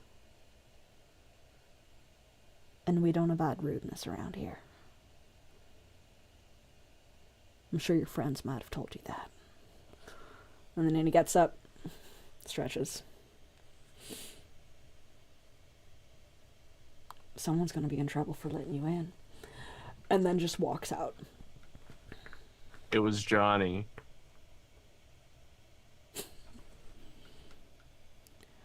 After him comes all the guys that were in the front as he walks out. And you are left facing 6 different guys, each level 5 apiece. All right. Don't break anything. I want a drink. And then he just walks away. All right. So, out in town, we have Belle wandering around with her claw. Kale and Varen trying to follow suit. Let's call that a great point for a break, because we will need to figure out how that fight went when we came back. Yep. All right. So, Yeah. we will be back Hooray. soon. Stretch your legs, get a drink, etc., etc., etc. We will see you in a few minutes.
welcome back. So looks like yes, our levels are going fine. But I'm Evie, the Disaster GM. My pronouns are she, they, or any, and this is my fine if disastrous crew. We are back from our break with Empyrean Wilds, and we are going to come back in with Fong and his glorious situation. Yeah. and I Fong's said- last stand. Yeah, Fong's last stand in the office of Luis Figo. And I Listen, said that it was like, getting beat down by criminals and then having to be rescued is always a fun plot.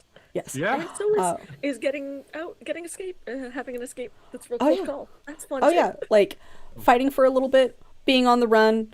It's been oddly maybe it's been oddly quiet because everyone is chasing down Fong in a different area, or he's beaten up all of the bad guys. You don't know. Maybe the crime boss told everyone to lie low for the night because they're out doing a manhunt. Maybe. We don't know. I do We'll have good find news though. With some leftover points from when we were still with Moonbeam, MLIS has opted to gift an asset 1 to each player. So everybody go Thank you, ahead MLIS. and mark So down. I got 2 assets. Yeah. Nice. Yeah, mark down that you have an asset from chat, because we had some leftover points from Moonbeam. That cat is determined to steal your food. But yeah, and I said it was like 6 or 8 guys. I think it was 6. Okay, yeah. So, What's still your lucky number today? My lucky number is 2. Oh, okay. so it's not a lucky number of guys. Right. Exactly. So, still, I'm assuming, seated in the office chair, journal or diary of some kind in hand, opened to a random page, with Luis having left the room with the instruction of don't break anything. Like, just all these big, burly guys that had been chatting with you in a friendly manner. Yeah. Pile in. Yeah. One of them, Miguel, still with points off, and like obviously his nose very bandaged, and like it is just purple all over his face right now from you smacking him so hard with the thing. And they are just kind of shouldering each other out of the way as they come into the office, and they go, that was rude. That was rude. So we're gonna kind of have to beat you up. Try not to break any of the boss's stuff. Crack some knuckles. Alright. Make any promises. Please roll initiative to see if you go before them. All right.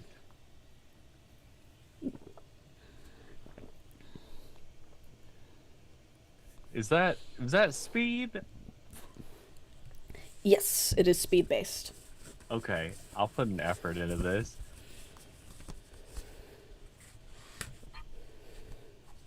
$19, baby. 19. Okay, so yeah, you definitely go before them. So it goes Fong, 1, guy 1, guy 2, guy 3, Miguel, guy 4, guy 5, Yeah, and guy Miguel's still 6. Yeah, Miguel is still hurt. Just knock him out. Yeah. He has probably recovered a little bit with first aid, but he is definitely still some points down. So you get to go first. They are maybe 15 feet away from you. Or no, it's a smaller office. They're probably within 10 feet of you. Miguel, I wish you didn't come up here.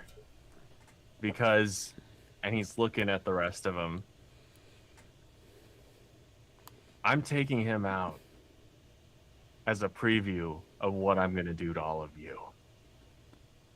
And I'm using an intellect point to flamboyant boast. Okay. And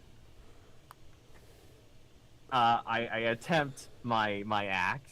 Mm-hmm. And if they see it, they might be dazed on their next turn and tasks hindered if I succeed. Okay. So your boast is that you are going to knock Miguel out. Oh yeah, Okay. I'm going to destroy him. Okay. And everyone else is going to Be a they're little getting stunned.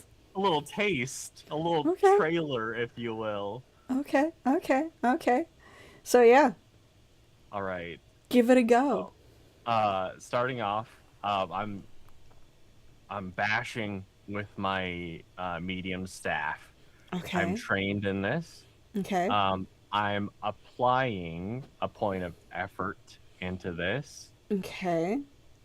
Um, So you're trained, which brings it down to a 4, and you're applying effort, which brings it down to a 3. yeah. All right. Let's do this. 16. 16. So you just kind of flip over the desk, and as you're coming around, just smack right down across Miguel's still kind of bruised and stunned face, maybe a little bit more to the side to try and go for that knockout. So I'm assuming that you're like just going for the head for a knockout. Oh yeah. Okay. Absolutely. And you said you did 8 points, or no, this 8 is bash. Is this bash that does more? No, this is it. It is part of crushing blow, so Okay. it's So it's sorry, you cut out. it is part of crushing blow, so it's 8 points total. 8 points. Okay. So minus 8.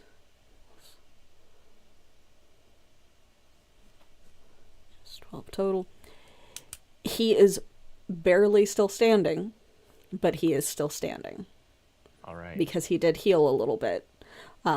So the 8 plus what he had healed to is not quite enough to knock him out. Okay. But he, like, oh, that was rude. Oh.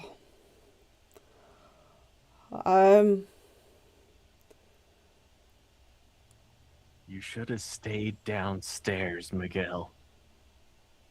We were having a nice conversation. Oh, there's 2 of you. There's 2 of you. Oh, there's 2 of you. Are there supposed to be 2 of you? And one of the other ones just kind of smacks him over the head and winces even further.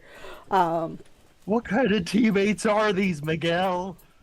Find new employment. You did not manage to knock him unconscious. Is there anything else that you can do on your turn to cause more damage to succeed on the boast, or not quite? No, that's it. Okay. Yeah. Oh. He does have a hard head. Cracks his knuckle. This is the one that had been speaking to you and led you down to the bathroom, and just goes for a just wide haymaker right at you. Please make your first defense roll, Let's go. because you I am have 6 that you are defending against. Great. I am trained in speed defense tasks. Okay. I'll apply an effort into this. So that brings it down from a 5 to a 3, so 9 or better. 9? 9, yeah. 9 I or got better. a 9. Okay. I got a So 9. you just duck out of the way of the first blow. Next blow is coming at you. When- Another guy goes climbing or goes jumping I'd like for to you. Use something with Okay. that first miss. Okay. I have an ability called misdirect. Oh God. When an opponent misses you, you can redirect their attack to another target. Oh yes. And I'm gonna send it to Miguel. Oh my God. You really got it out for this guy. Okay. So, what does it cost to do, or what does it require for you to be able to succeed on it? Is it just something that you do? It cost me 3 speed points. Okay. So, yeah. But I've got 3 edge. Mm-hmm. And So it's free. I make an unmodified attack roll against the new target. I don't use any of mine or the opponent's modifiers to the attack roll, but I can apply effort for accuracy. And if Okay. the attack hits, the target takes damage from the opponent's attack. Okay. So, you would roll basically your attack against Miguel. Because your edge for speed is already used for the ability, that can't apply to effort. Sounds good. So if you are applying any effort, that's going to be at actual cost of points. Okay. That is a 16. 16 hits his natural difficulty. So you just kind of duck under this wide haymaker that comes slamming towards your face, and as you duck, your staff comes up and just taps the elbow so that it swings further and just slams Miguel right where you had been aiming initially, and Miguel drops like a fucking sack of potatoes. Let's go. So, that is enough to succeed on your boast, because you are the reason why he dropped, even if it was not your direct attack. Oh, thank you. So all of the following attacks are hindered on you. You're very kind. A very kind and benevolent GM, Evie. Thank you. So as they are all stunned by like what seems to be their erstwhile leader going to just give you this huge slam to the face, missing, and then having his fist just further directed right into one of their own. The rest of them are just still a little stunned by everything that has gone on. So as the next guy jumps at you, it is hindered. So it is brought from a 5 to a 4, and then you said you are trained on speed defense, which brings it down to a 3. Sick. Can I toss an effort in? Yep, since you've got effort for free. Oh. So that brings it down to a 2. Natural 20! Natural 20. All right, so as this guy, like, kind of almost stumbles towards you because he's so distracted by the fact that you just redirected one of their fists into one of them, you either have an asset to your next attack on someone, or you can further hinder the next person's attack. Or you can cause him to basically stumble to the ground, essentially, and be knocked to the ground and be prone because he fell over. Oh, okay. Okay, yeah, I want to knock him to the ground. Okay, so as he goes stumbling towards you, just defensively, you're able to maneuver it to where he trips and is face down on the ground, because they are also very carefully attempting to avoid breaking anything in the office. Oh, great. So we've got 1 knocked out, 2 attacks down. Number 3 also at the same time is going to grab you to try and put you in a lock or grapple you in some fashion. Let's go ahead for another defense. Okay. I mean, if I can, I'm gonna keep doing the same thing with Yeah. the Yeah, so you're rolling against a difficulty 2 to not get hit right now. Sick. 14. 14. Easily just slipping out of the way. You are water. You are the wind. Nothing can touch you at the moment. Go for number... How, because it doesn't say here, how often can I misdirect? As often as you have the points for it. Okay. I'm misdirecting this guy onto the guy onto the ground. Okay, so you are misdirecting number... So we did 1, punched Miguel. 2 knocked to the ground. 3 is the one that misses, so you're trying to redirect his attack on you, which we'll say is kind of a grabbing and throwing motion, to Mr. Prone on the ground, which, because he is vulnerable, is eased by 1 against him situationally. So go ahead and roll against that. Okay. 13. 13 hits. Okay. So 2 takes like a kind of gets slammed against the wall from the motion of the guy also stumbling over him while trying to grab you, and then accidentally kind of leaning too far forward and you slamming him into the other guy. So it's a body check / being thrown against the wall, and takes 5 points of damage. Dang. And with Miguel unconscious as number 4, that leaves 5 and 6. All right. Let's go. So roll to dodge. Yeah. Because they are all coming at you one after the other. 17. 17 definitely dodges. Are you going to attempt Yes, to redirect him? Who are you redirecting him absolutely. into? The same guy. On the guy that's floor? on the ground. All right. So he goes to, I don't know, let's say, because they don't have weapons out in the office, he's going for a punch as well. So it won't be a punch to him, it would be a kick because the guy is on the ground. But go ahead and roll for your misdirect. All right. 18. 18. Oh my Definitely God. hits. On fire. Does an extra 2 points of damage Down. as the guy collapses on top of him. Because it's the Oh. full weight of his body from that 18.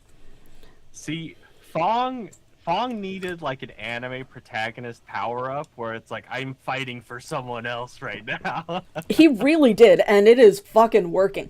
So yeah, here's how it goes. Like, Luis walks out of the office, don't break anything, walks away because he's just like, I am off duty right now. I am not working. I am going to go have dinner. I am going to have a drink. No one break anything. And then you roll over the table, smack the fuck out of Miguel because you're just like, guys, you shouldn't have done this. I'm taking him out first and then all of you are following. And even though you don't get Miguel down yourself, when the other one goes to punch you, punch right into Miguel's face. Miguel drops like a sack of potatoes. Fall. Body check, throw. Kick onto this guy. And then this last one is not sure if he should try to grab you or punch you. And because none of these have hit, is going to hesitate to the point that he does not attack. Oh, snap. All right. It is back around to your turn. But it is very much one of those, like, kung fu movies, anime things where they are all coming at you and you're just Hell tapping yes. them at each other so that you don't even have to hit them yourself. All right. So the one that's been hit twice by his, or twice, 3 times by his buddies. Twice by his buddies, and has the one that you rolled the 18 with practically sitting on top of him. Okay. Yeah. I'm gonna try to finish that guy off. Okay. All right. Trained in medium bashing. Okay. Got the putting a point of effort in. Okay. And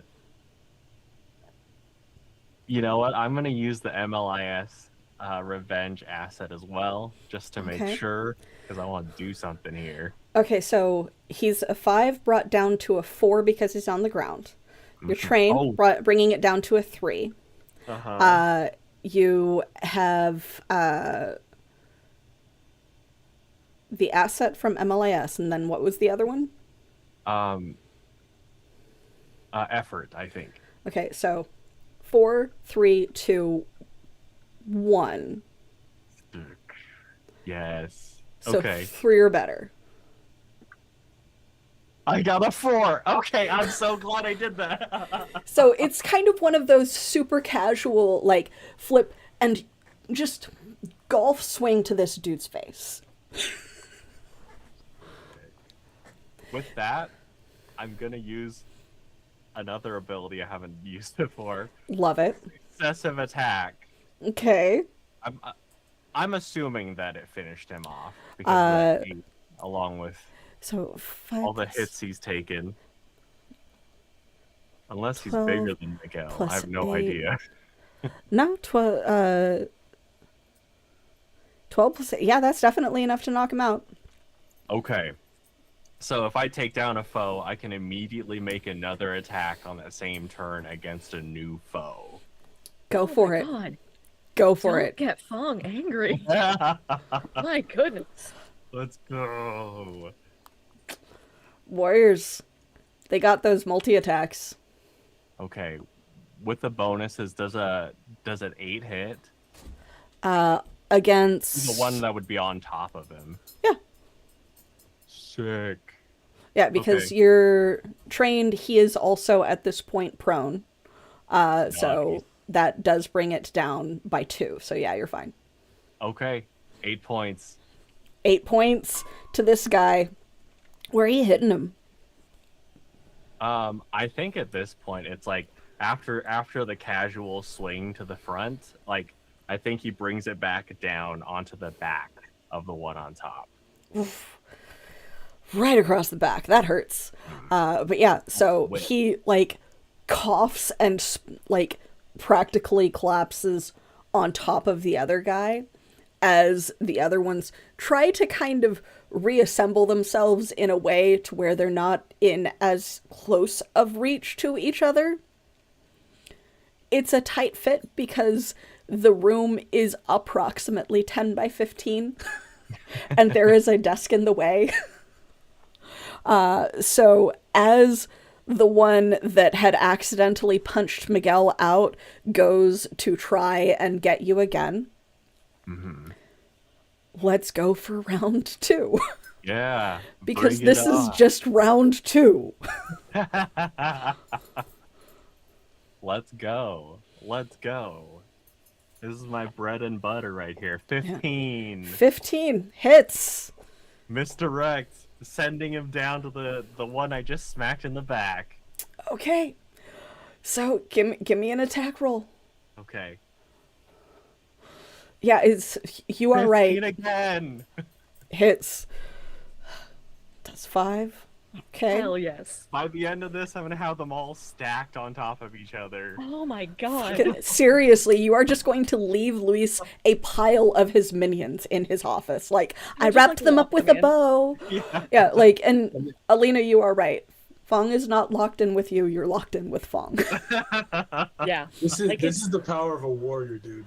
Yeah, this in a small space. yeah. Ooh. A warrior in a small space against, like, your run-of-the-mill, like, street thug, like, warrior types that have no armor at the moment. Yeah.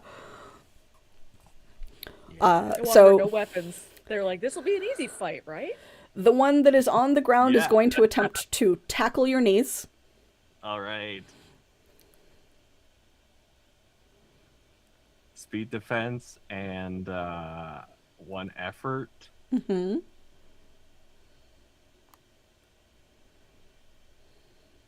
12.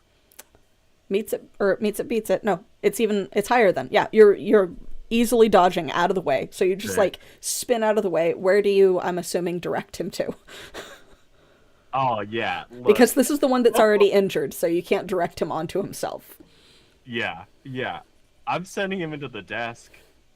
You're just trying to send him into the desk? Okay. Oh no, I'm sorry. I mean, I can't because the misdirect is Yeah.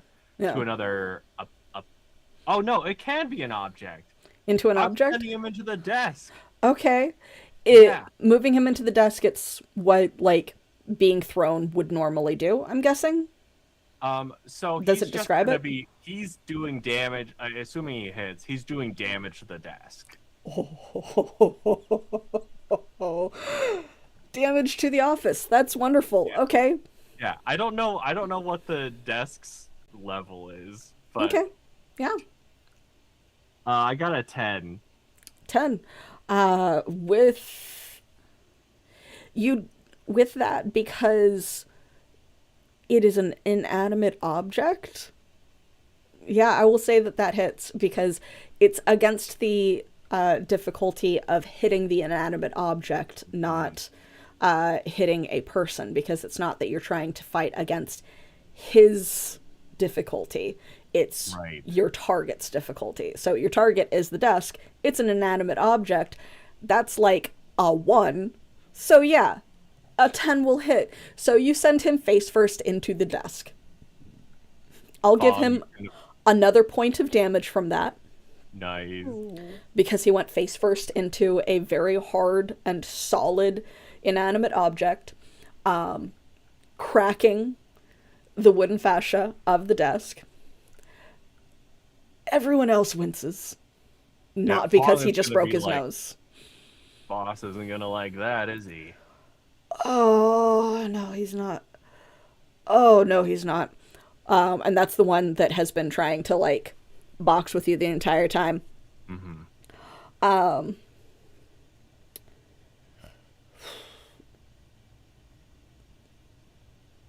Roll me an intimidation to see how stunned 5 and 6 are. Okay. That intellect?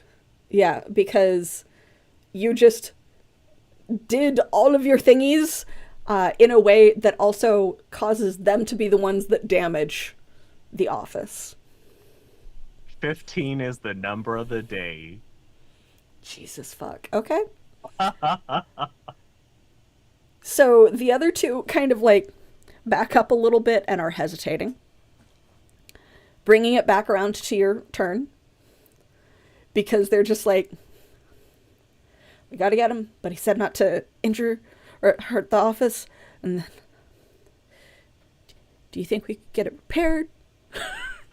And like they are mumbling to themselves, like, do you think we could get it repaired? Like maybe. And then, but yeah. I see your conundrum. And based on what's happening so far, I think a lot more stuff's gonna break if you keep coming at me.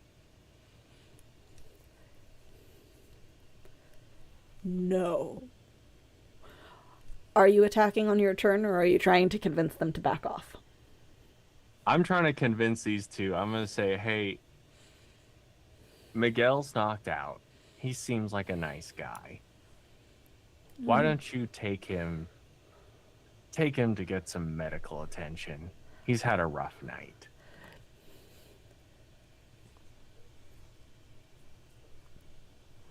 But also you. It's just, but the desk, but also you. Make a roll. Okay.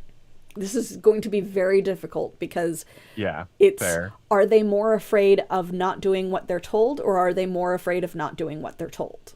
Very fair. Very fair. Oh, that's a 10. I don't think that'll do it.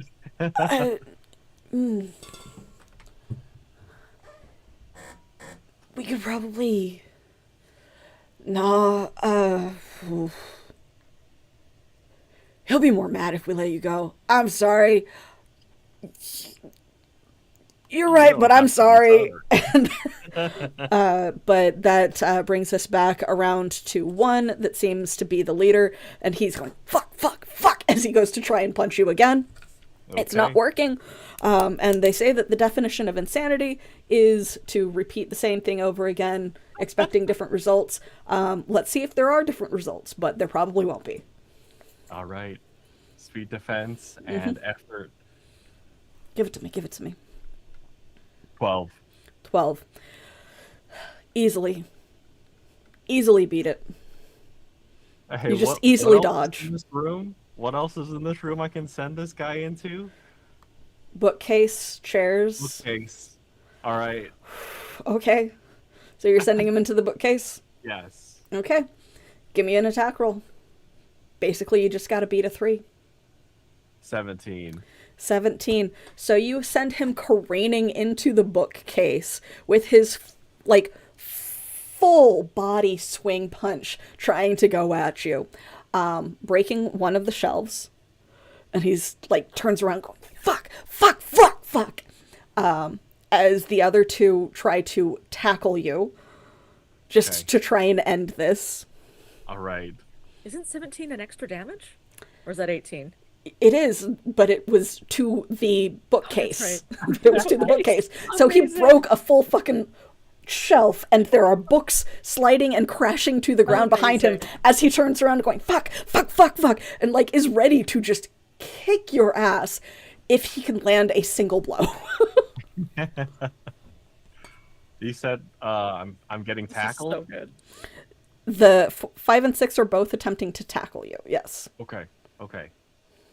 So for the first one, speed defense, effort, natural 20. Okay. What do you want as your major effect? Sorry, I forgot what the major effects were. I didn't think Like- I'd ever roll a natural 20 again in combat. If you are doing a natural 20 as an attack, you deal, like, extra damage to the attack, but this is a defense.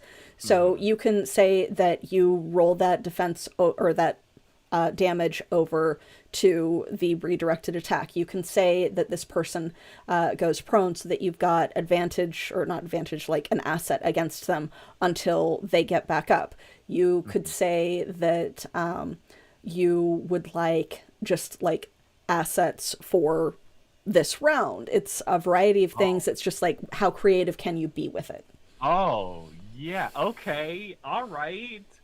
I would like assets for the round. Okay. I like if I may like color this so it makes sense. Like maybe Fong in dodging this is able to trip this guy up so that the last one coming towards him gets tangled up. So the two of them are like kind of like clustered. Okay. So that's an asset against 6 and an asset against 3 that is trying to kick you from the ground, but we haven't gotten to him yet. Excellent. And I'm going to use another ability I haven't used before. I love it. I love that you're able to use like all these abilities that you just haven't gotten to use yet. So Go for it. Go for it. This will cost me, the normal cost will be 4 speed points. Okay. If you succeed on a speed defense roll to resist an attack, you gain an action. You can use the action immediately, even if you've already taken a turn in the round. Okay, yeah. So that's only going to cost you 1 speed point because of your edge. I am going to apply level of effort because there's a drawback here where if I don't apply effort to it, then I can't take a action the next round. Okay. So I am going to apply an effort to it. Okay, but so that's I am gonna, the effort as well. I am going to use this action to attack the, was it, did you take 3 and 6? Yeah, so 3 is trying to kick you from the ground, and we hadn't gotten to that one yet. 6 was the one that has not tackled you yet that you were going to have to defend against next. I'm getting 3. I'm going for 3. Okay. So you tangle 5 up with the path of 6, and you're going for, I'm guessing, an attack against 3 that is on the ground. So you have an asset against that because he's on the ground. You are trained. Yes. Okay. And you have effort because you applied effort.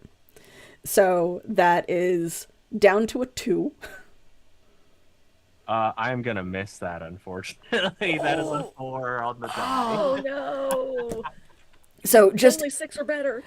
you didn't expect him to already be recovered enough to where he's rolling over and trying to like kick your feet out from under you, so you just barely miss getting that hit on him, but the staff slams down next to him as he goes to try and kick you. So let's do a defense roll against 6. And let's see, 3 is you are trained in speed. You have an asset from him being on the ground. You have an asset from your natural 20. You have a free level of effort on your defenses. 16. So we'll call that against the 6 because you've only got to beat a 3, like 3 or better, because it's one. It's a difficulty 1 against the guy that's on the ground at the moment. Okay. So 6 gets tangled up in 5, who is in his path. Roll again for 3. Okay.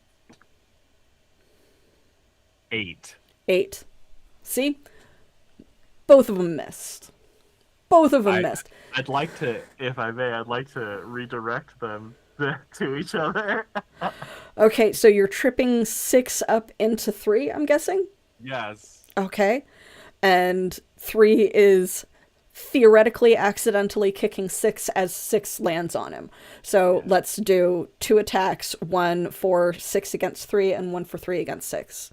Oh, they're both missed. 7 and 8. Okay, so they both stumble, or 6 stumbles and is still kind of tangled up with 5. You don't quite get him onto 3, and because of that, 3's kick kind of misses 6. But with that, it comes back around to your turn. I would like to note that 1, 5, and 6 are uninjured thus far. Are you sticking around, or are you going to try and knock all of them out? I'm going to try to knock all of them out. Okay. Yeah. So let's speed run this. Yes. Give me an attack for each, Okay. because I've already seen that they are not managing to hit you at the moment. Attack for each, so Yeah. 3 die? Yeah. Okay. 13, 19, 13. Okay. All of those would hit because of your additions. So, how would you like to describe the end of the fight? All right. I think that at this point, Fong has given them a chance. Yeah, with the amount of damage that you want to the office, because this is going to be multiple rounds of them trying to hit you and you just making them hit each other. They are not giving up because they are more afraid of Luis than they are of you. Totally fair. I get it. I get it. They should find a better boss. They should. But Fong, I mean, it's just a matter of him sending them towards everything in the office. Like amidst the defenses, sending them around, but also smacking them. Like as soon as there's that wince, that hesitation, that like mortified look on their face of destroying a drawer, that's when he sends the staff down upon the head until all of them are basically sprawled on the desk, sprawled. Like I imagine the bookshelf has fallen down on one of them. The drawers are broken open with a couple of them like just on the extended drawer. Oh, yeah. And Fong will walk out and go back downstairs to secure where he would have had to leave Bobby Joe for a moment. 'Cause he Probably can't down take in that. someone- Yeah. He can't take her with him going through walls. Okay. So you took with you, what am I seeing on screen? Oh, it paused. For some reason, my screen paused. Just like, why did my Twitch pause? But are you taking anything from the office with you?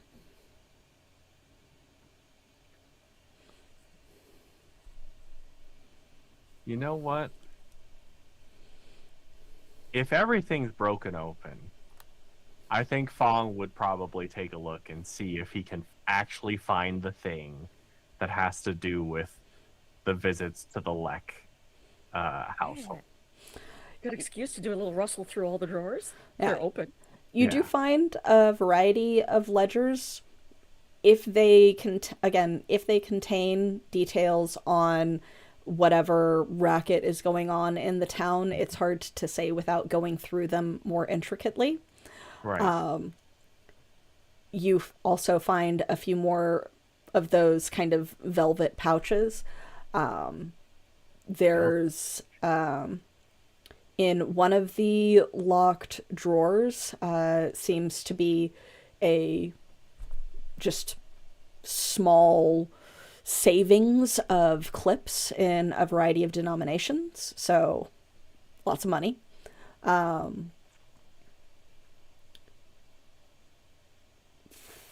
Seems to be a rolled up contract of some kind, with a broken wax seal on it in one of them.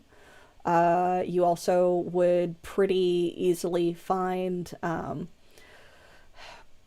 leather satchel of letters in one of the boxes. Wow. I mean, there's a very strong inclination to just take everything. Well, there's no guards around. You True. knocked them all out. True. There better not be any guards around. No one seems to have responded to the massive amount of noise that the fight caused. Great. Cool. Cool. Yeah, I think. I mean, if he couldn't find anything that had to do with like the visits to the Lek family, It's entirely think- possible that the ledgers would contain stuff about that. It's just that you don't really have time to read them page to page. right? Okay. Yeah, I'll take the other stuff then. Okay. Like all the stuff? I'll leave the clips. Okay. I'll leave the seal. The sealed The contract? broken wax seal. The, I want the contract. it I it has want a the- broken wax seal on it that Oh. had kept it closed.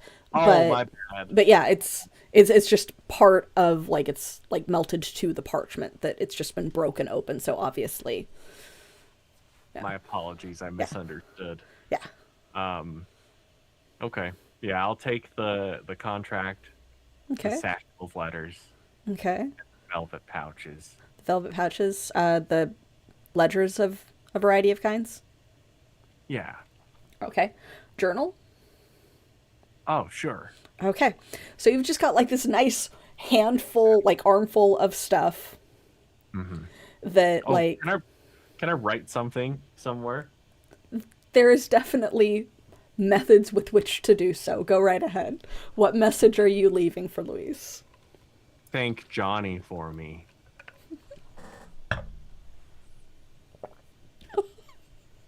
So rude. I love it. So as you clomp down the stairs with your arms full of stuff, like you might have been able to fit like a good portion of stuff into your pockets, but like the journals and like ledgers and books, you wouldn't really be able to fit in the majority of that.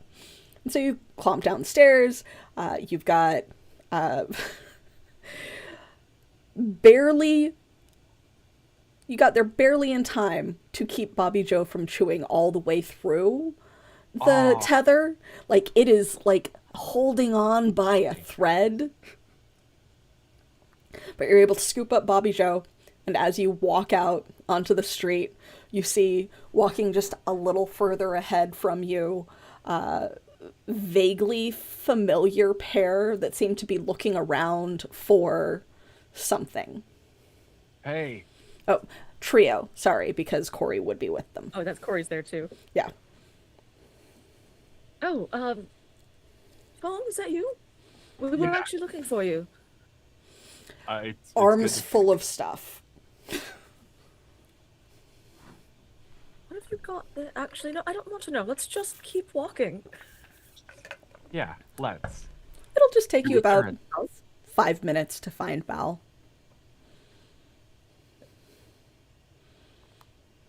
I'll hand Bobby Joe back to Varen. Oh, thank you. Oh, would you have some fun? Would you have fun with Uncle Fong? Would you have fun? Bobby Joe was so well behaved. They did great. That's so lovely to hear. All right. Did you say we found Bal? Yeah, after a few minutes of wandering, Yeah. we'll see her. Hey. Well, hello. Oh, hi. Hello. Look. I found you. There you are. Yeah. That's brilliant. Oh, Am I correct in feeling that we should get ourselves off the streets tonight? probably, yeah. I think so. Let's go. Have Kale some just like fun. let's get out of here. All right. Just Kale just immediately clocks the vibe, and she's just like, and they're just like, let's just not be here anymore. Kale's like something's off. I haven't asked where Fong was. Uh-huh. Let's talk about this somewhere else. How was Okay. dinner? Well. Well, dinner was it could have been a little bit more pleasant, but we made sure to save a plate for you. The food It was was very really delicious. fun. I am famished. I have any food in my inventory. Let's stick to the shadows and these trees for no particular reason. I think I'm gonna give Fong some jerky. Oh, sick. Ah, Thank you. Good old pocket jerky. Yes. I wasn't sure if we had some, but we've been to a couple of towns, so You've I probably should- I stocked should- back up, yeah. I should have restocked. What is Val No. without her pocket jerky? Yeah. Yep. Shuffles the notably present journals and ledger type books over to one hand before he can take it from you. But yeah. I'll probably help carry some. Why not? I got a Yeah. bag anyway. I always carry with me. I'll stuff some stuff in there. Like once we're far enough from town, Kale will like look around and then. Did you go shopping for those? No. I didn't think so. I paid Mr. Figu a visit. Mr. Oh, so did Figu, I he's- think. Hmm? I think I also did that. Ah. Like- How's your conversation? Oh, very informative, actually. Too. Oh, brilliant. I think I just let them know everything, including the inferred information of like him being connected to the Golden Corral, and the fact that he's fluent in Lancish, and that he knows who we are, or at least that he knows that we are not who we say we are, which is sort of the same thing, really. Well, that's distressing. Yeah. Yeah. Mhm. He's also not very good about like being touched. I get I had a tentacle on, but come on now. Mm. Well, this is what I got from our conversation, and he's just gonna hand over everything.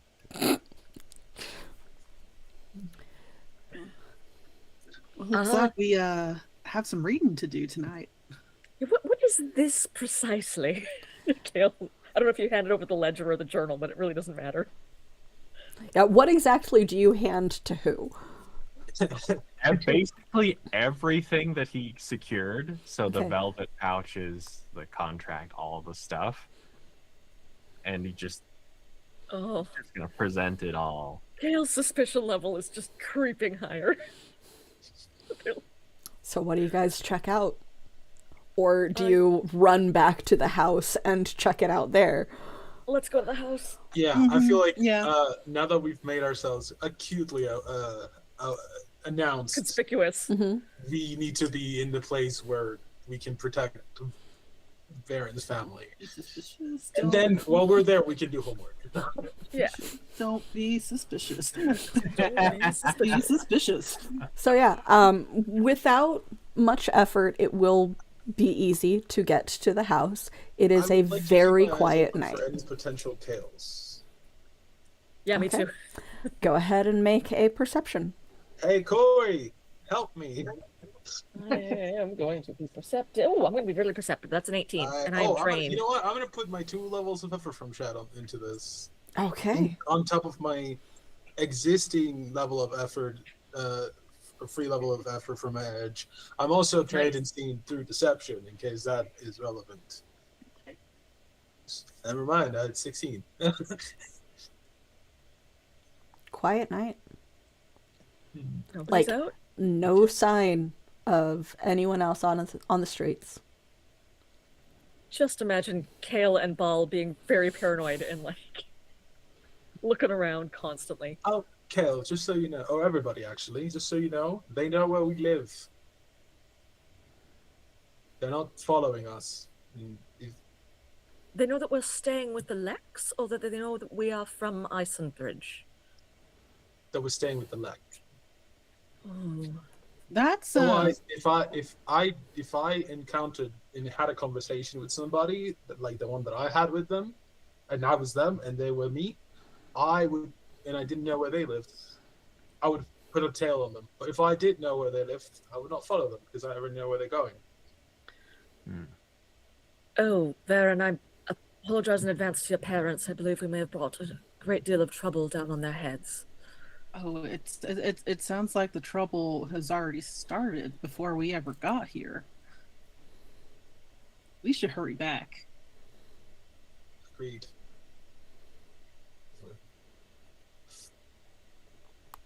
Yeah, we And- go back yeah, as fast as we move can. Yeah. It's quiet night. You get there easily enough. As you like turn the corner, sneaking back through the yard is when the light in Mama and Daddy's room finally goes out.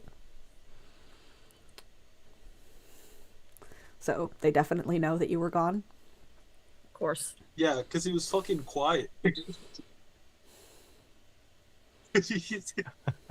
Everybody knows that you get loud when you have a sleepover. Yeah. Crawled back through the windows into the Yep, rooms. yep. And what do you check out first? Because still no sign of danger, no sign of conflict, nothing. I am actually going to be specifically looking for Lancish on all of this. Like if it's not Lancish, I'm moving on. The contract. Ooh. I'll translate that for everybody. Then. I Ooh. randomized and I rolled that Fong handed me the ledgers, so I'm going Okay. through those. Okay. The ledgers do seem to be in the common tongue, with the occasional word that you can't understand, but beyond that, it's mostly in the common tongue.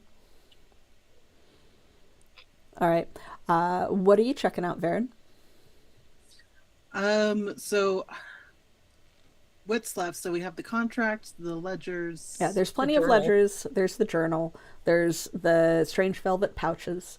I wanna look at- don't know if Fong grabbed the loosed pages that had your like the wanted posters wanted essentially. posters. Did you go ahead and grab those, or having seen them before, did you leave them behind? Oh, if they were on top of the thing, I probably would have grabbed them. Okay, so there's those, but Yeah. most of that I want to information take a is look known. at the velvet pouches. Okay. See what's in those. All right, so Val, it'll take you a minute to read through and start translating because it is very fancy legalese. Kale, it'll take you a while to parse through the ledgers. So the first thing that would be obvious to kind of try and figure out would probably be the velvet pouches. So please make a alchemical roll. Okay. Right. Ooh.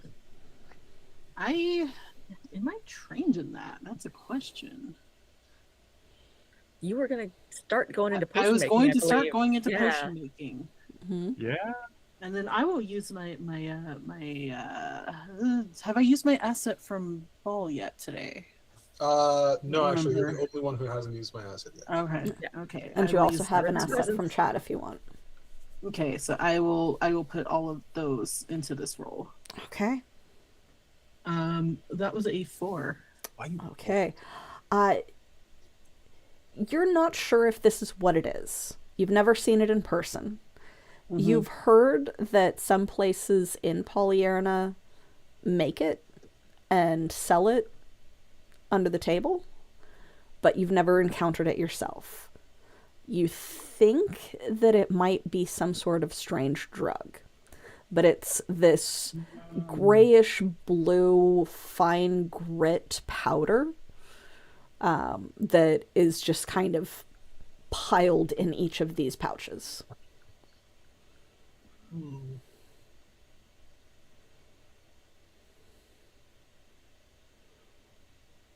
I show everyone in the in the room, kind of open it up, let everyone take a look at it. I was like, this looks kind of familiar. Like I can't say for sure, but I think it's some kind of. She's gonna do something really dumb just now. She dips her finger and sniffs it. It's like, yeah, it's some kind of drug. Please make a might check. Oh, fair. Ball, you do recognize that because some of it was cleaned out of the previous trade counselor's household. Right. 3. I'm just gonna. 3? Okay. Yeah. We'll get to that next session big because old we're sniff. just about out. That's a big old sniff. Yep. What was everybody else's reaction beyond that? Well, I was gonna stop her, but Nah. that's okay. Yeah. This is not the first time one of our party members has been high, so That's true. But yeah, so with us being right at about time, that's a great spot for us to end on, with you That's still really parsing nice. through the Wonderful. legalese of this like extremely long contract. Kale trying to flip through the ledgers, and then Varen going, I think this is drugs. I mean, like, see, like this. Fung, what were you doing during all of this, by the way? Are you also going through the ledgers, or are you just kind of basking in being a badass? Look, I think Fong is enjoying, and like he's like, yeah, this is what it feels like, and I think he's just doing recovery rolls. Yeah. All right, so we will get to the results of that sniff. Whew. And what was in the stuff when we come back next time. Amazing. Again, with someone being high on stream. But yeah, it'll be fun. Just It'll be funny. A whole bunch of magical drugs. That's Yes, fine. you did. Everything's fine. From a Yes, you big did. crime boss. Everything's fine. And of all the people in the group to be high on the magical drugs from the city-state bordering the dangerous forest, it had to be Varen. Yep. Wonderful. Wonderful. Great job, guys. Badass fight too, Fong. You are a badass. Yeah. Oh my god. Oh yeah. Oh yeah. That was like a big action sequence. It was amazing. Y'all are amazing. Anime action sequence. Yeah. Anime action sequence. that's the Yeah. thing with warriors, man. Like they don't have a lot of like mechanics for like the rest of the game, but when it comes to fights, those fuckers just destroy Oh, yeah. any Yeah. Yeah. Goodness. crazy. Yup. Yup. All right, cool. Let's go ahead and go around doing our who we are, where you can find us, what we do. And I will find us someone to raid. Let's start with Joel this time.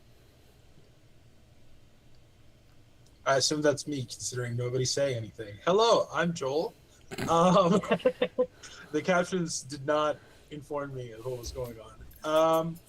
I was Val Misforge today. I'll be Val Misforge every other Sunday here at Empyrean Wilds.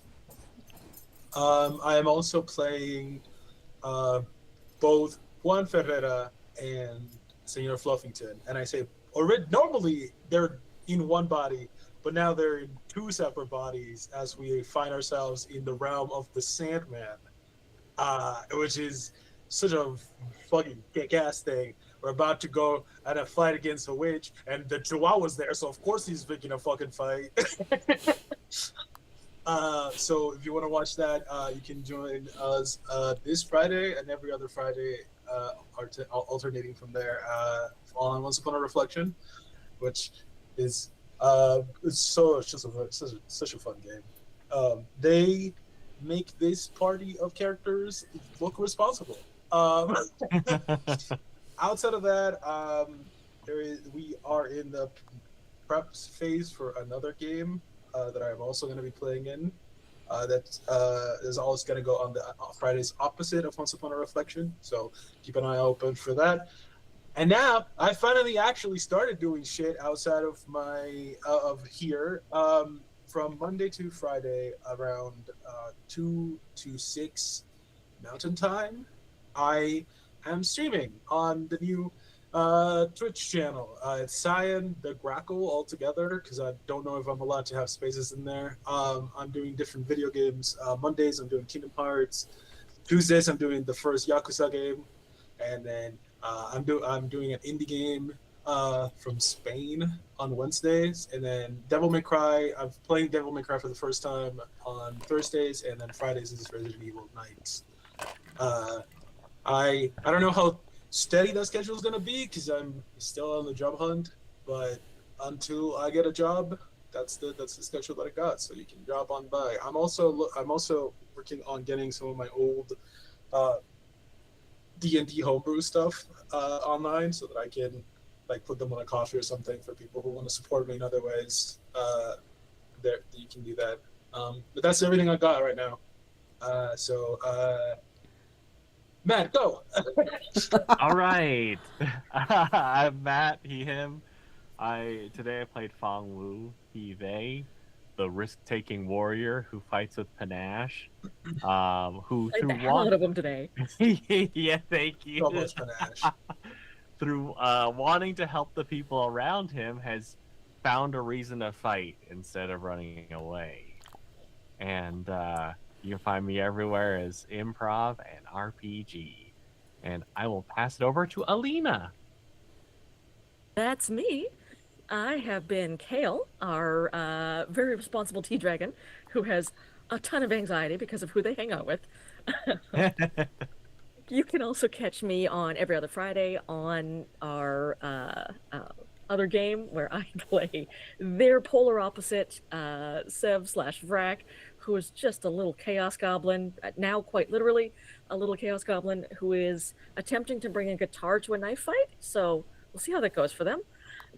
You can also catch me on my channel, twitch.tv/WhereGeekComics, where we're playing Trash Heroes, a homebrew 5th ed D&D game where we just lost a character, had another character confess their love. It was very dramatic. I think it was like our season 2 finale, and we're going to see where we pick up after that. So come check us out. We are still trying to find a regular date to play on because we've had some schedule swapping, but you can I'll be posting about it online. So follow me over on Blue Sky at Alina Pete, or check out my website, alinapete.com. And bump it over to Amanda. Hello, everyone. My name is Amanda, aka Panda Capra. You see her pronouns. And this afternoon, I was Varen Lek, the weird adept who dances with dark matter and siphons power, and may be going on a fun little trip next weekend, depending on how everything goes. Or not next weekend, the weekend after. Yeah, like, because she just moves through life, and that's just who she is. So yeah, you can find me here every other Sunday with Empyrean Wilds, as well as every other Friday for our other game, Once Upon a Reflection, where I play Rosa and Thorn, the resilient explorer princess type who masters the swarm. And she's been going through some changes physically. So less elven, think more satyr, potentially. Yeah, that's going to be fun for her to discover that. And otherwise, you can find me over on Blue Sky at pandacabra, bluesky.social. If I'm not doing this, I'm usually in Discord somehow. I do a lot of roleplay over on Elder Scrolls Online as well. So, and I use the same username over there. So if you're over there, hit me up. This is not an endorsement of the game. I'm just over there a lot. So, that is it for me. Evie. All right, cool. Well, I'm Evie, the Disaster GM. My pronouns are she, they, or any. I am the GM for this fine if disastrous crew and the director of Alter Deco Archives. I also GM our other primary campaign, Once Upon a Reflection, which is a fairy tale based cipher system campaign as well. And yeah, they are fighting one of the hags of a coven of evil fairy tale creatures. This one's the plague hag, right? 'Cause Yeah. I love saying plague hag. Yes. Yeah, the Hag of Plagues, who is based off of the Pied Piper.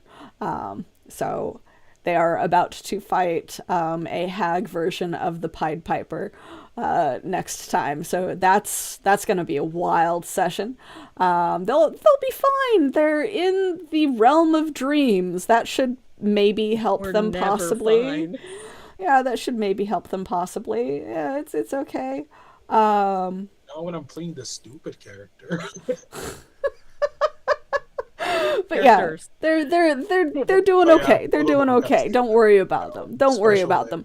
If you are as concerned about their survival and what might happen to people who are fairy tale characters in fairy tale world, but also real world, and dreaming in dream world within fairy tale world and what might happen to them if they die there, you can always tune in this coming Friday and give them assets from chat and nat 20s from chat to hopefully help them survive the fight.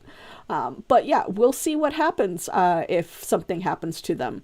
But yeah, until then, I guess keep tuned for any announcements on our Discord, because we do have a Discord, which is where we do most of our announcements. I understand that there is some bullshit going on with Discord right now, but we do not have an alternate platform at the moment to do those announcements and communications through yet, other than kind of Blue Sky, but we're not super active on there, mostly because I'm not super active on there. I've got other things that I do. But yeah, so keep an eye out there and potentially Blue Sky for any further announcements, and we will let you know. Also, following, liking, subscribing on whichever platform you are watching us on, since we do dual stream, we'll let you know when we happen to go live again next. I'm due for another art stream because I've got some character art that I've got to finish. Oh, hell yeah. But yeah, so I guess tune in next time. Keep it classy, and we'll see you again whenever we see you. Bye.